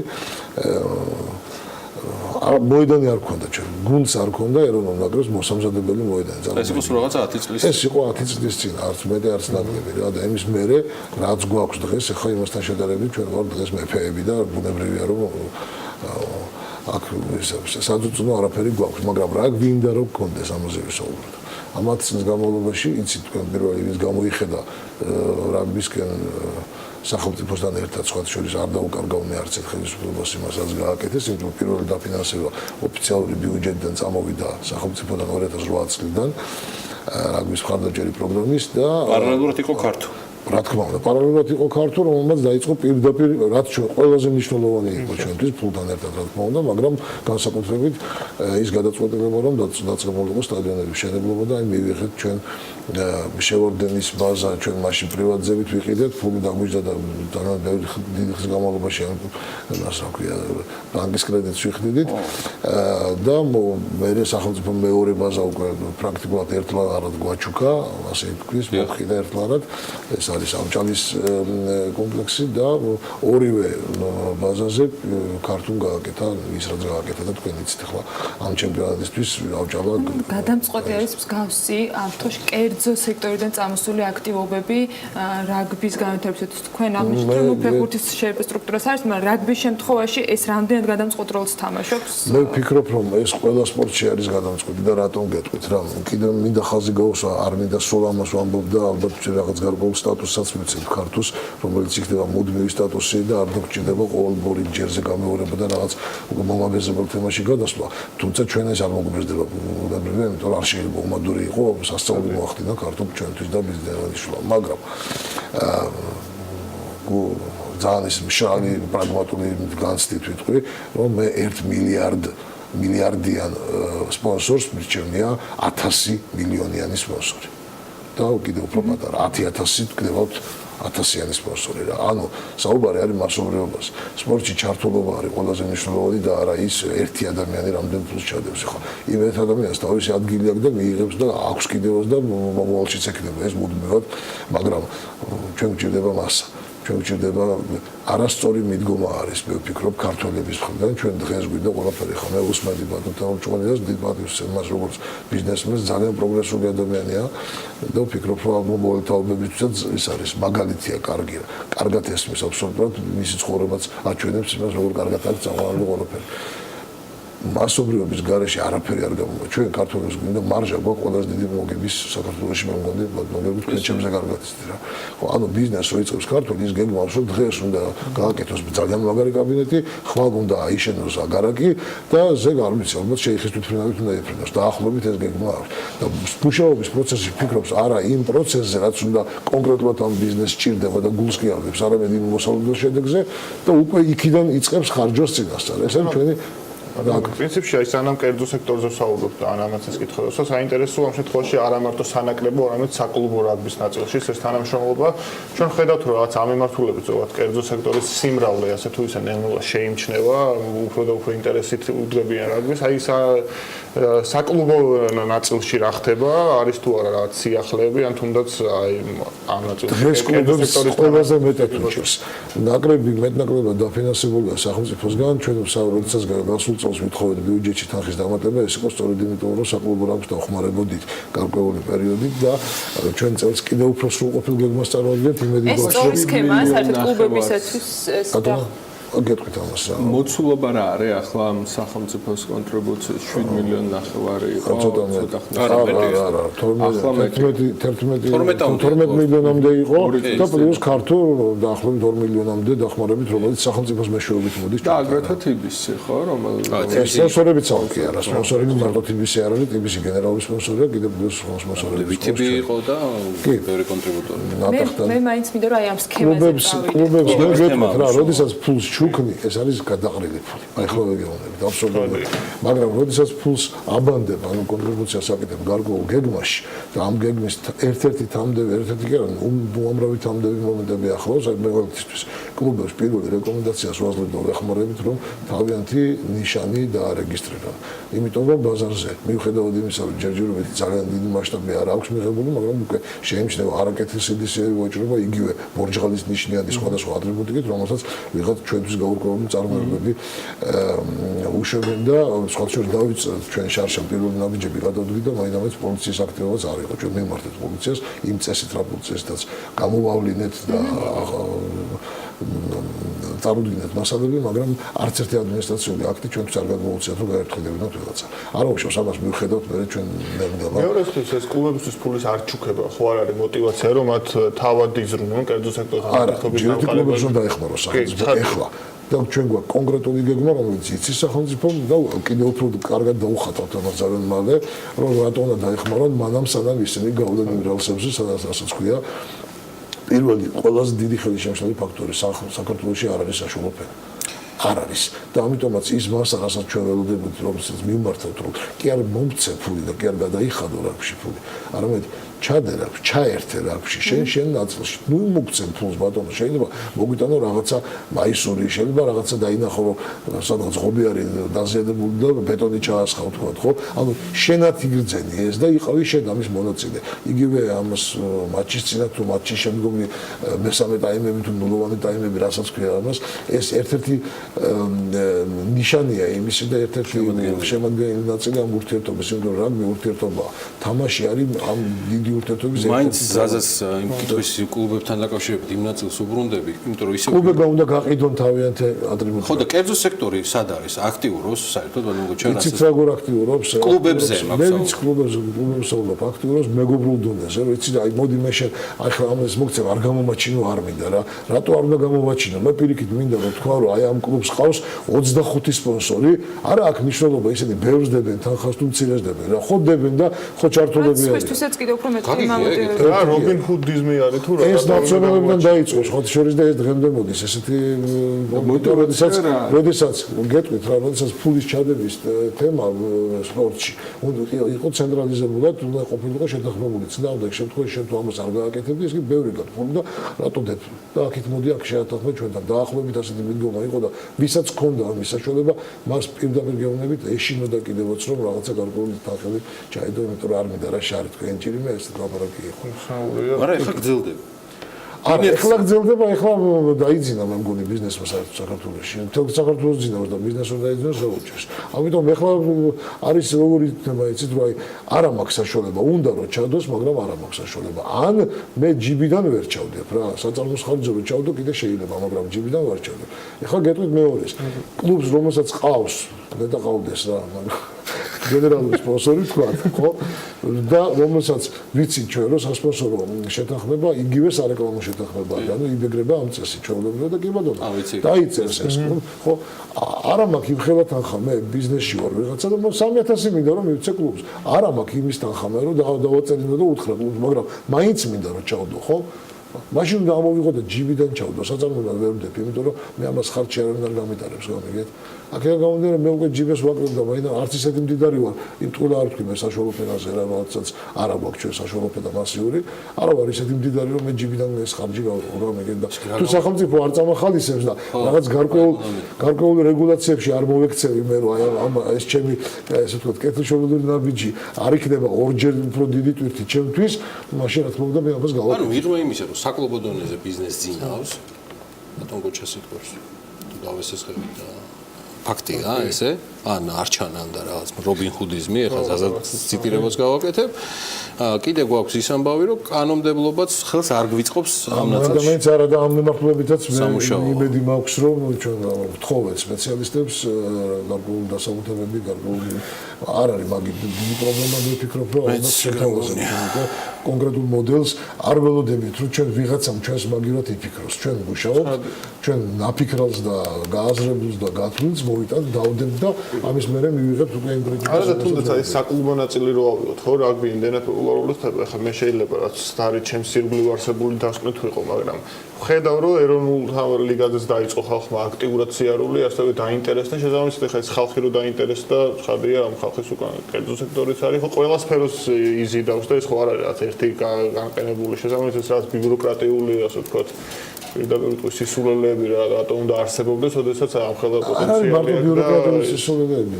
ცოტა ფსიქოლოგიაც არის. აი უყურეთ როგორი ძალიან მარტივ მაგალითს დაგიხადეთ როგორ ხდება. კლუბებს თავისი სპონსორი ყავდეთ და სახელმწიფოსგან აღარ იყოს ასე ვთქვათ დამოკიდებული და ამის პოტენციალი ასე თუ ისე რაფში არის. სახელმწიფო პოლიტიკა როდესაც წავა ამისკენ, წავა რომ სპორტში, ხელოვნებაში, მეცნიერებაში ფულის ჩადება არ იქნას ტანჯველი ბიზნესისთვის და პირიქით სახალისებული იქნას მერწმუნეთ ჩვენ ნელ-ნელა სახელმწიფოს ჩავახსნებით კლუბები და მადლობას ვუტყვით მაგრამ სანამ ეს პოლიტიკას არ წარიმართება სახელმწიფოსგან მე ვფიქრობ რომ ვალდებულიც არის რომ დაეხმაროს შოთა შენი კითხვა ბოლო და რა არის რა აქცევს ამას ტანჯველად რა ნაწილი მოდის ვიხდი რა მე ერთი თემა მინდოდა აი შედარებისთვის გავაკეთო იგივე ფსიქოლოგია ჩვენი ქართული მენტალიტეტი სამწუხაროდ ამ შემთხვევაში ნეგატიური კუთხით უნდა ვთქვა როდესაც მატჩი იმართება ევროპის რომელიმე წამყვან საგანმო ქვეყანაში რა ხდება მატჩის დღეს დილიდან მატჩის დღეს დილიდან არის ზეიმი იკეტება სტადიონის მიმდებარე ტერიტორიები მანქანებისთვის არის გამოყოფილი ადგილი დაახლოებით 500 მეტრში 600 მეტრში ზოგი სტადიონთან ახლოს მაგრამ პარკინგზე კი და იქიდან სტადიონზე მისასვლელი ყველა ქუჩა არის გადატვირთული ხელზე მოვაჭრეებით რომლებიც ყიდიან აი ამ შარფებს ყიდიან სხვადასხვა აბრევიატურას ქუდებს არ ვიცი რა ყველაფერს და ის ხალხი დიდი მოგებით არ მედის სახში მეც ამას გაკეთებს რა. მე პატარა თბილის, მაგრამ ზეიმის მონაწილეა, გამიგეთ. აი, ყველა ვინც ამ გზას გაიგებს, გინდა არ გინდა რაღაცას იყიდი, იმიტომ რომ რაღაც გიხარია შენს და იმიტომ კი არ რომ ეს რაღაცაში გამოგადგება. შეიძლება მარტო იმიტომ იყიდო, რომ შენ სამის მონაწილე გახდე, რომ ვიღაცა გაახარო. მიხვდით? ანუ ტრიალებს იქ მოძრაობაა რა. ჩვენთან როგორ არის?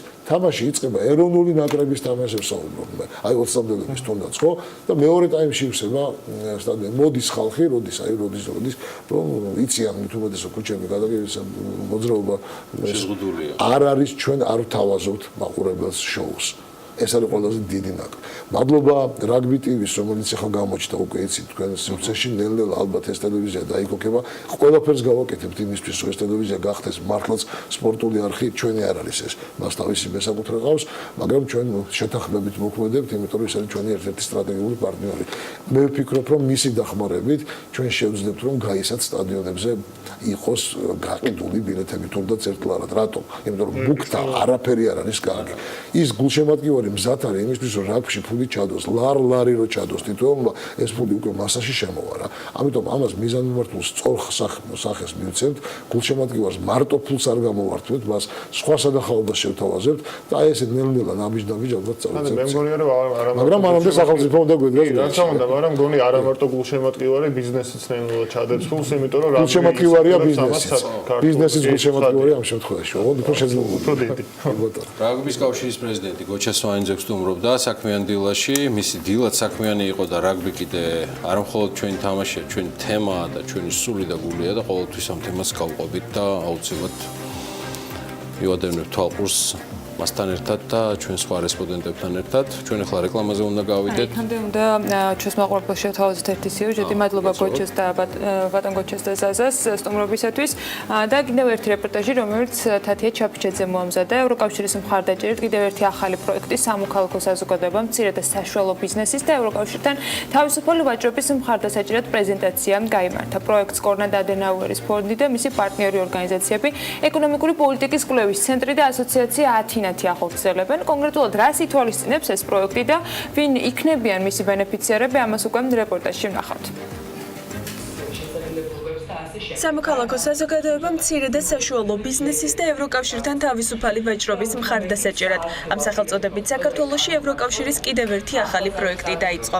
პროექტის მიზანია გააძლიეროს სამოქალაქო საზოგადოების ორგანიზაციები, გაზარდოს მათი ცოდნა ევროკავშირთან თავისუფალი ვაჭრობის ხელშეკრულებასთან დაკავშირებით და ჩართოს ისინი მცირე და საშუალო ბიზნესის საჭიროებების კვლევის, ინფორმირებისა და პოლიტიკის შემუშავების პროცესებში. ეს პროექტი ძალიან მნიშვნელოვანია როგორც ბიზნეს სექტორისთვის საქართველოში, ასევე სამოქალაქო ორგანიზაციებისთვის. პროექტი მცირე და საშუალო ბიზნეს სექტორის წარმომადგენლებს ევროკავშირთან ვაჭრობის მიმართულებით მომზადებაში და ასევე მთავრობის სხვადასხვა უწყებებს შორის თანამშრომლობის კუთხით დაეხმარება. პროექტის მიზანია ხელი შეეწყოს ევროპასთან და ევროკავშირთან სავაჭრო ურთიერთობების გაღრმავებას. პროექტის ფარგლებში 2017-2019 წლებში სხვადასხვა ფორმისა და შინაარსის აქტივობები ჩატარდება, რომლებშიც საქართველოს 5 რეგიონიდან 30 არასამთავრობო ორგანიზაცია იქნება ჩართული. ეს რეგიონებია სამეგრელო, ზემო სვანეთი, იმერეთი, ქვემო ქართლი, შიდა ქართლი და კახეთი. პროექტის მიზანს წარმოადგენს რეგიონული არასამთავრობო ორგანიზაციების სამოქალაქო საზოგადოების ცოდნის ამაღლება, მათი გაძლიერება კვლევით, ადვოკატირების, მონიტორინგის მიმართულებით, რათა მათ უკეთ შეძლონ მონაწილეობა მიიღონ ევროკავშირის თავისუფალი ვაჭრობის ხელშეკრულების განხორციელების პროცესში, უფრო მეტად ჩართული იყვნენ გადაწყვეტილების მიღების პროცესში, გათვალისწინებულია საჯარო კერძო დიალოგის ფორმატის შეხვედრები, ასევე რეგიონული საჭიროებების გამოსავლენად 30 კვლევის ჩატარება. პროექტის პრეზენტაციას ევროკავშირისა და კონრად ადენაუერის ფონდის წარმომადგენლებთან ერთად საქართველოს ეკონომიკის მინისტრის მოადგილეც დაესწრო. როგორც ნინო ჯავახაძემ აღნიშნა, სამოქალაქო საზოგადოებისა და კერძო სექტორის წარმომადგენლების ჩართულობის უზრუნველყოფა ხელშეუწყობს ერთობლივი მმართველობის პრინციპების დამკვიდრებას და ქართული ბიზნესისთვის ევროპულ სტანდარტებსა და ბაზარზე მეტ ხელმისაწვდომობას. ევროინტეგრაცია არის ჩვენი პრიორიტეტი, ეს არის საკმაოდ კომპლექსური პროცესი, მაგრამ ეკონომიკისთვის ძალიან მნიშვნელოვანი. რა თქმა უნდა, ამის დადებითი შედეგები ან გრძელვადიან პერიოდში უფრო მიიღწევა და ძალიან მნიშვნელოვანია, რომ კერძო სექტორს ეს ნათლად დავანახოთ და გავაგებინოთ, რამდენად მნიშვნელოვანია ეს პროცესი და რამდენად დიდი სარგებლის მომტანი არის ეკონომიკისთვის და თითოეული ან ბიზნესმენისთვის. შესაბამისად, ამ პროცესში ძალიან მნიშვნელოვანია კერძო სექტორის ინფორმირება, ჩართულობა. ვფიქრობთ, რომ სამოქალაქო საზოგადოებას მნიშვნელოვანი როლის შესრულება შეუძლია ამ პროცესში.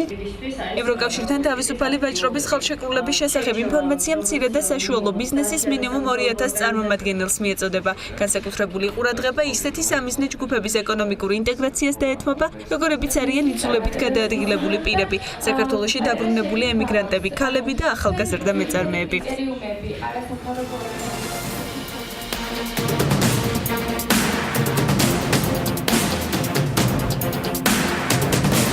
რეკლამის შემდეგ დავბრუნდით პირდაპირ ეთერში კიდევ ერთ ძალიან საინტერესო თემა და ძალიან საინტერესო რესპონდენტი გველოდება. საქართველოს პარლამენტმა საკანონმდებლო ცვლილებათა პაკეტის განხილვა დაიწყო, რომელმაც ამოქმედების შემდეგ საქართველოში პლასტიკის პარკების მოხმარება სამართლებრივი რეგულირებით უნდა შეამციროს. რეგულაციები, როგორც ჩანს, საჭირო და აუცილებელია, სხვაგვარად პარკების გაზრდილი მოხმარება გარემოს კატასტროფულ საფრთხეს უქმნის. გარემო ყველაზე მეტად კი სწორედ პლასტიკისაგან დამზადებული პროდუქციის ნარჩენებით ბინძურდება. განსაკუთრებით ეს ეხება ერთჯერადი პლასტიკის პარკებს, რომლებიც ყოველდღიურ ცხოვრებაში ფართოდ გამოიყენება. ამასთან, პარკი წარმოადგენს ნავთობპროდუქტების და ნარჩენი პლასტიკური ნივთიერებების გადამუშავებით მიღებულ პროდუქტს, რომლის სრულ დაშლასაც 100 წელზე მეტი სჭირდება.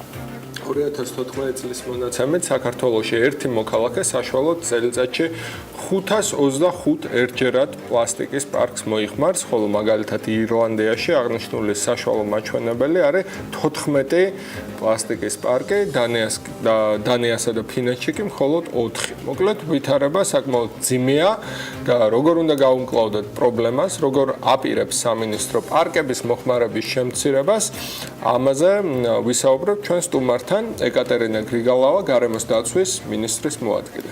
მოგესალმებით, მადლობა მისთ რომ ხართ დილიდან საქმიანი დილის სტუდიაში. რა სტრატეგიას ირჩევს რეგულაციები, რომელიც პარლამენტის მიერ იქნება მიღებული, რა შეცვლის და რა ფორმით შეეხებათ ის ჩვეულებრივ მოხმარებას, ხშირად კანონთან გაიგივება ადამიანებისთვის პრობლემას წარმოადგენს. როგორ ეხებათ ეს ადამიანებს? დიდი მადლობა ამ თემის წამოწევისათვის. განხილული ცვლილებები გულისხმობს 2018 წლის 1 იანვრიდან ყველაზე თხელი ფრაქციის 15 მიკრონზე ნაკლები სისქის პლასტიკის პარკების აკრძალვას. ეს არის ის პარკები, რომელიც ყველაზე მეტად აბინძურებს ჩვენს გარემოს, ძალიან ადვილად ხდება როგორც ნიადაგში, ასევე გრუნტის წყლებში და შესაბამისად ყვებით ჯაჭვში, ხდება ცხოველების ორგანიზმში, ადამიანების ორგანიზმში, შესაბამისად არა მარტო აბინძურებს გარემოს, არამედ ძალიან დიდი უარყოფითი ზეგავლენა აქვს ადამიანის ჯანმრთელობაზე. შესაბამისად, მსოფლიოს ბევრმა ქვეყანამ წლების წინ დაიწყო ამ მიმართულებით გარკვეული რეგულაციების შემოღება და არა მარტო განვითარებული ევროპული ქვეყნები მაქვს მხედველობაში, არამედ მაგალითად აფრიკის 16 სახელმწიფოში არის უკვე რეგულაციები, ისინი ჩვენზე წინ არიან აი ამ მიმართულებით, პლასტიკის პარკების შეზღუდვის მიმართულებით. და რა ტიპის რეგულაციებზე ფიქრობთ სამინისტროში? მე ადრე დამჭირდა ზუსტად ამ თემაზე მონაცემი და მოვიძიე, რომ მას შემდეგ რაც სახელმწიფოს ჩარავით უელსურმა სუპერმარკეტებმა ცელოფნის პარკების გაყიდვა დაიწყეს 5 პენსად 70%-ით შემცირდა მოხმარება. 70 დაუნდვალეთ მაშინ და აღარ მახსოვს. ანუ მსგავსი ტიპის რეგულაციებზეა საუბარი, რომ მიწოდება შეიზღუდოს სუპერმარკეტებში. ახლა ჩვენ რო ვკითხულობდით, რომ ესეთ 4 ცალ პარკს მოიხმარენ, სადღაც იქ ალბათ გასაგებია, რომ ტექნიკა იყიდა ადამიანმა და რაღაც გახვეული იყო რაღაც ბურბუშელა პარკში და რაღაცა ეს. ანუ ისინი ხო მოიხმარენ პროდუქტს, მაგრამ ჩანაცვლება სუპერმარკეტებში არ ხდება ეს, იქ აღალდის პაკეტებია და ასე შემდეგ. ჩვენ როგორ მივიდეთ აქამდე რა? პლასტიკის პარკების გამოყენების შეზღუდვა ძირითადად ხდება თხელი ფრაქციის პარკების აკრძალვის ან ფასით დაწესებით. სხვადასხვა ქვეყანა სხვადასხვა მექანიზმს იყენებს, მაგალითად თქვენ აღნიშნეთ იგივე ირლანდიის მაგალითი, იქ ჩვენზე უკეთესი სიტუაცია არ იყო რამდენიმე წლის წინ 350 პარკს გამოიყენებდა ერთი ადამიანი წლის განმავლობაში და სწორედ ახლა როგორც თქვენ ბრძანეთ 5 ცენტის დაწესებით თითო პარკზე ეს მონაცემი შემცირდა 71%. რამდენ ხნია შუღეთში? თუ არ მეშლებას 2011 წლიდან დაიწყო. თუმცა აი ფასის დაწესება საკუთარი მაგალითიდან ალბათ ბევრ შეუძლია გაიხსნას, როდესაც დიდ ჰიპერმარკეტებში, რაც ადრე ვთქვათ ესე არ იყო, დღეს უკვე ფასიანი არის პარკის გამოყენების უფლების მიღება. ეგ დიდი პარკის და პატარა უფასო გაქვს. შეიძლება პირიქით ბევრი პატარა წაიღო, ეგ უარესია.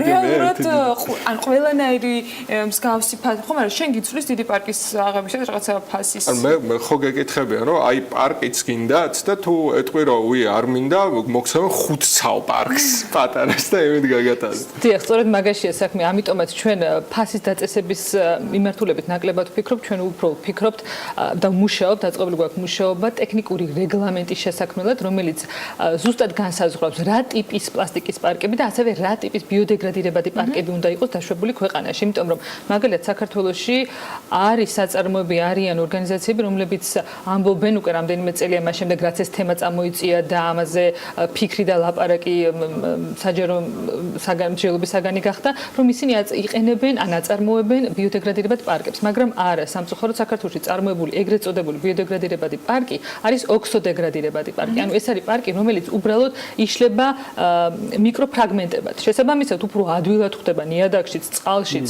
და ადამიანის ორგანიზმშიც. ანუ ეს არის ის პარკი, რომელზეც სწორედ რომელიც აიკრძალება და ტექნიკური რეგლამენტი, რომელზეც სამინისტრო მუშაობს, დააწესებს იმ ტექნიკურ პარამეტრებს, რომელსაც უნდა აკმაყოფილებდეს რეალურად ბიოდეგრადირებადი პარკი. ანუ შემოწმების მექანიზმი გამკაცრდება, რა დაუჯდება სამინისტროს ამ ახალი რეგულაციების მოქმედება, ანუ კონტროლი ამ ყველაფრის, დაახლოებით რა ბიუჯეტის ხარჯს იწვევს ეს პროექტი, რომელიც პარლამენტშია განსახილველი. პროექტი ძალიან მცირე ფინანსურ დანახარჯებთან არის დაკავშირებული, ეს არის ძირითადად უბრალოდ სისქის მზომი ხელსაწყოების ყიდვასთან დაკავშირებული ხარჯები, რომელიც უნდა განთავსდეს შემოწმებელ ორგანოებთან, იქნება ეს გარემოს დაცვითი ზედამხედველობის დეპარტამენტი, რომელიც ჩვენი სამინისტროს სტრუქტურული ერთეულია, ასევე საბაჟო გამშვები პუნქტები, რომლებიც უნდა შეამოწმონ იმპორტირებული პლასტიკური პარკები, რომ დარწმუნდნენ ისინი აჭარბებენ 15 მიკრონს და ასე შემდეგ. ანუ ეს არის ძალიან მინიმალური ხარჯები, რომელიც რა თქმა უნდა გათვალისწინებულია იმ საკანონმდებლო ცვლილებებში, რომელზეც ჩვენ მუშაობთ. ხოლო წარმოებლების მხრივ ეს ჩვენ მქონდა შეხვედრა, თებერვლის ბოლოს იყო ერთი დიდი შეხვედრა, როგორც პლასტიკის პარკების მწარმოებლებთან, ასევე მსხვილ სავაჭრო ობიექტებთან, რომლებიც მასიურად გამოიყენებენ პლასტიკის პარკებს, იქ განვიხილეთ ყველა ის დეტალი, რაც შეიძლება თან ახლდეს აი ამ აკრძალვის პროცესს, არა ძალიან კონსტრუქციული მიდგომა ჰქონდათ როგორც მწარმოებლებს, ასევე სავაჭრო ობიექტებს და იქ მათი მხრიდან უბრალოდ გარკვეული დრო იქნება საჭირო და ეს დრო მათ ექნებათ, რახან ძალაში შედის ეს ცვლილებები 1 იანვრიდან, რომ გადაეწყონ და უბრალოდ შეწყვიტონ მცირე ფრაქციის პლასტიკის პარკების წარმოება. ხოლო რაც შეეხება უკვე რეალურად ბიოდეგრადირებადი პარკების წარმოებას, მათი იმპორტირების ან ადგილზე წარმოების შემთხვევაში უბრალოდ მათ მოეთხოვებათ სპეციფიკური განსაკუთრებული სერტიფიკატი, რომელიც დაადასტურებს, რომ ისინი არის ნამდვილად ბიოდეგრადირებადი და არა ოქსოდეგრადირებადი. რა საფრთხე შეიცავს აი ძალიან რადიკალური პოზიცია რომ დავიჭიროთ და თქვათ, რომ აი აღარ გვინდა რა პარკები, მონდა გადავიდეთ ხაღალდის პაკეტებზე. ალბათ ეს იდეაც დადგა დღის წესრიგში რაღაც მომენტში და რატომ მიიჩნიეს ზედმეტად რადიკალურად რა უკუეფექტები რა. უკუეფექტი ამას იცით ყველა სხვა ქვეყნის გამოცდილება გვიჩვენებს, რომ ერთბაშად რაიმეს ერთთლიანად აკრძალვა სასურველ შედეგს ვერ გამოიღებს და ამისათვის საჭირო ეტაპობრივი მიდგომა. ამიტომაც დავიწყეთ ყველაზე თხელი პარკებით, რომელიც არა მარტო ეკოლოგიურ ზიანს აყენებს გარემოს და ადამიანის ჯანმრთელობას, არამედ ესთეტიკური თვალსაზრისით ძალიან ცუდია, იმიტომ რომ არავის არ მოგწონს მე მგონი ხეები, პლასტიკის პარკებით აჭრელებული ხეები და იმით უმეტეს იმ ქვეყანას, რომელსაც რაღაც ტურიზმის განვითარებაზე აქვს პრეტენზია. ჩვენ უკვე გაზაფხულის დადგომის ასოციაცია და უკვე მომწონს და მე აი ხე მოისხა პოლიეთილენი. ხო. ამიტომ რა თქმა უნდა მიდგომა უნდა იყოს ეტაპობრივი, უცებ ვერ აკრძალავთ, უნდა მივცეთ როგორც მწარმოებლებს, ასევე სავაჭრო ობიექტებს იმის საშუალება, რომ გადაეწყონ ნელა-ნელა ეტაპობრივად, მივცეთ მათ საკმარისი დრო იმისათვის, რომ ეს საკანონმდებლო ცვლილებები თავიანთ პრაქტიკაში ასახონ. რამდენად კაცრი იქნება სანქციების სისტემა, რომელიც მათ შორის ბიზნესებს, კერძო მეწარმეებს ამ შემთხვევაში დაეკისრება დარღვევისას. პლასტიკური პარკებისა და ბიოდეგრადირებადი პარკების ტექნიკური რეგლამენტის გარდა შედის ცვლილება ადმინისტრაციულ სამართალდარღვევათა კოდექსში, რომელიც ითვალისწინებს სანქციებს აღნიშნული ტექნიკური რეგლამენტის მოთხოვნების დარღვევის შემთხვევაში. პირველ ჯერზე ეს არის 500 ლარი, შემდეგ ჯერზე არის 1000 ლარი და თქმა უნდა ყველა შემთხვევაში პროდუქციის კონფისკაცია თან ახლავს აი ამ სანქციებს. აი რა იქნება შემდეგი ეტაპი, რამდენ წელზე გაქვთ გათვლილი ის, რომ ეს მასშტაბური რიცხვი ხო 4-მდე არ ვიცი რამდენ ხანში ჩამოვალთ, მაგრამ გეგმა როგორი არის მიღებიდან რამდენ წელში, რამდენ თვეში აპირებთ, რომ კონკრეტულ შედეგები ამ შემთხვევაში დაითვალოთ? ჩვენ ჯერ უნდა ვნახოთ როგორ იმუშავებს ეს პრაქტიკაში და შემდეგ უკვე უნდა განვიხილოთ, თქვა კიდე უფრო დამატებითი ღონისძიებები რა მიმართულებით წავა, თქვა იგივე ფასის დაწესება იქნება თუ არა მიზანშეწონილი, უფრო მეტი სისქის პლასტიკის პარკის აკრძალვა იქნება თუ არა მიზანშეწონილი. ასევე აქ არის გასათვალისწინებელი ის, რომ საქართველოში არ არსებობს ლაბორატორია, რომელიც ასერტიფიცირებული ლაბორატორია, რომელიც შეამოწმებდა და ნამდვილად ზუსტ პასუხს გვეტყოდა, არის თუ არა ბიოდეგრადირებადი ესა თუ ის პროდუქცია, მათ შორის პლასტიკის პარკი. ამიტომ ეს ყველაფერი უნდა მოხდეს თან ბიზნესის განვითარებასთან ერთად. უნდა ვნახოთ რა შედეგებს გამოიღებს თავდაპირველად აი ეს საწყის ეტაპზე მოცემული აკრძალვა და შემდეგ უკვე ვნახოთ რა მიმართულებით შეიძლება გაფართოება თუ მხოლოდ თქვათ გარკვეული სისქის პლასტიკის პარკების აკრძალვისკენ მიმართულებით უნდა წავიდეთ თუ სხვა აი გეგმაში რა ვადები გაქვს დაახლოებით გაწერილი ამ კონკრეტული პასუხის მისაღებად. კონკრეტული პასუხის მისაღებად საკმარისი იქნება თუნდაც ერთწლიანი შედეგის ნახვა, როცა ერთი წლის თავზე 2018 წლის 1 იანვრიდან ჩვენ შევხედავთ თუ როგორი მოქმედა ამან რამდენად შეამცირა პლასტიკის პარკების გამოყენება, რამდენად გახდა ეს საკითხი მნიშვნელოვანი მომხმარებლისათვის, ადამიანისათვის, ანუ ყოველთვის როცა ჩვენ რაღაცას ვყიდულობთ მაღაზიაში და გამოვდივართ, ჩვენ ვირჩევთ, ხო, ჩვენი ქცევა არის გადაწყვეტილებების მთელი ჯაჭვი ჩვენ ვიჩევთ ავიღოთ თუ არა ზედმეტი პლასტიკის პარკი თუ თქვათ ვიაროთ ნაჭრის ან ბიოდეგრადირებადი თქვათ ქაღალდნარევი პარკით და ასე შემდეგ ეს იქნება შესასწავლი უკვე მას შემდეგ რაც ძალაში შევა მოცემული ცვლილებები არის სხვადასხვა ქვეყნების გამოცდილება სხვადასხვანაირი მაგალითად როგორც ისიც 2017 წლის 1 იანვრიდან საფრანგეთმა საერთოდ აკრძალა პლასტიკის პარკების გამოყენება იტალიაში დაშვებული მხოლოდ 100 მიკრონის ანუ ეს ძალიან სქელი პლასტიკის პარკების გამოყენება შესაბამისად ყველა დანარჩენი ან პროდუქციის საყიდლად, საკვების საყიდლად, რა თქმა უნდა, გამოიყენება ბიოდეგრადირებადი პარკები. გამოცდილება სხვადასხვანაირია, ჩვენ უნდა ვნახოთ საქართველოს რეალობაში როგორი მუშაობს ეს აკრძალვა საწყის ეტაპზე და შემდეგ უკვე გადავწყვეტოთ რა მიმართულებით შეიძლება ამ ღონისძიებების გაფართოება. საინტერესო კამპანიებიც მოყვება ამ ყველაფერს და ჩვენ აუცილებლად ვიქნებით თვალყურის მადევარები ამ საქმის, იმიტომ რომ ეს საკითხი განსაკუთრებით ჩოთას სტატისტიკასთან ერთად აინტერესებს და უყვარს ხოლმე საქმიანი დილის მაყურებელს დარწმუნებული ვარ, რომ ამ თემით დაინტერესდება და იმის ინფორმაციის რეალურად აღქმა, რაც უკავშირდება პლასტიკის პარკების პრობლემურობას გარემოსთან თავსებადობაში, ბევრ გადაწყვეტილებაზეც ალბათ გავლენის მომხდან იქნება. მადლობა თქვენ იმისათვის, რომ იყავით ჩვენთან. გარემოს დაცვის მინისტრის მოადგილე გსტუმრობდა საქმიან დილაში. ჩვენ ხვალამდე უნდა დაგემშვიდობოთ, ხვალ დილის ზუსტად 8 საათზე შევხვდებით TV პირველზე, თუმცა იქამდე წინ გელოდებათ ქალების ნარატივი, ჩვეულებრივი გემოვნებიანი ნარატივით და რა თქმა უნდა 3 საათზე ბექა პაციკაძე საქმის კურსში ჩაგაყენებთ მნიშვნელოვანი ბიზნესისა და ეკონომიკის ამბებით და რა თქმა უნდა საღამოს ასევე კიდევ ერთი შემაჯამებელი საქმის კურსი გელოდებათ. ასე რომ შევხვდებით ხვალ ბედნიერ დღეს გისურვებთ.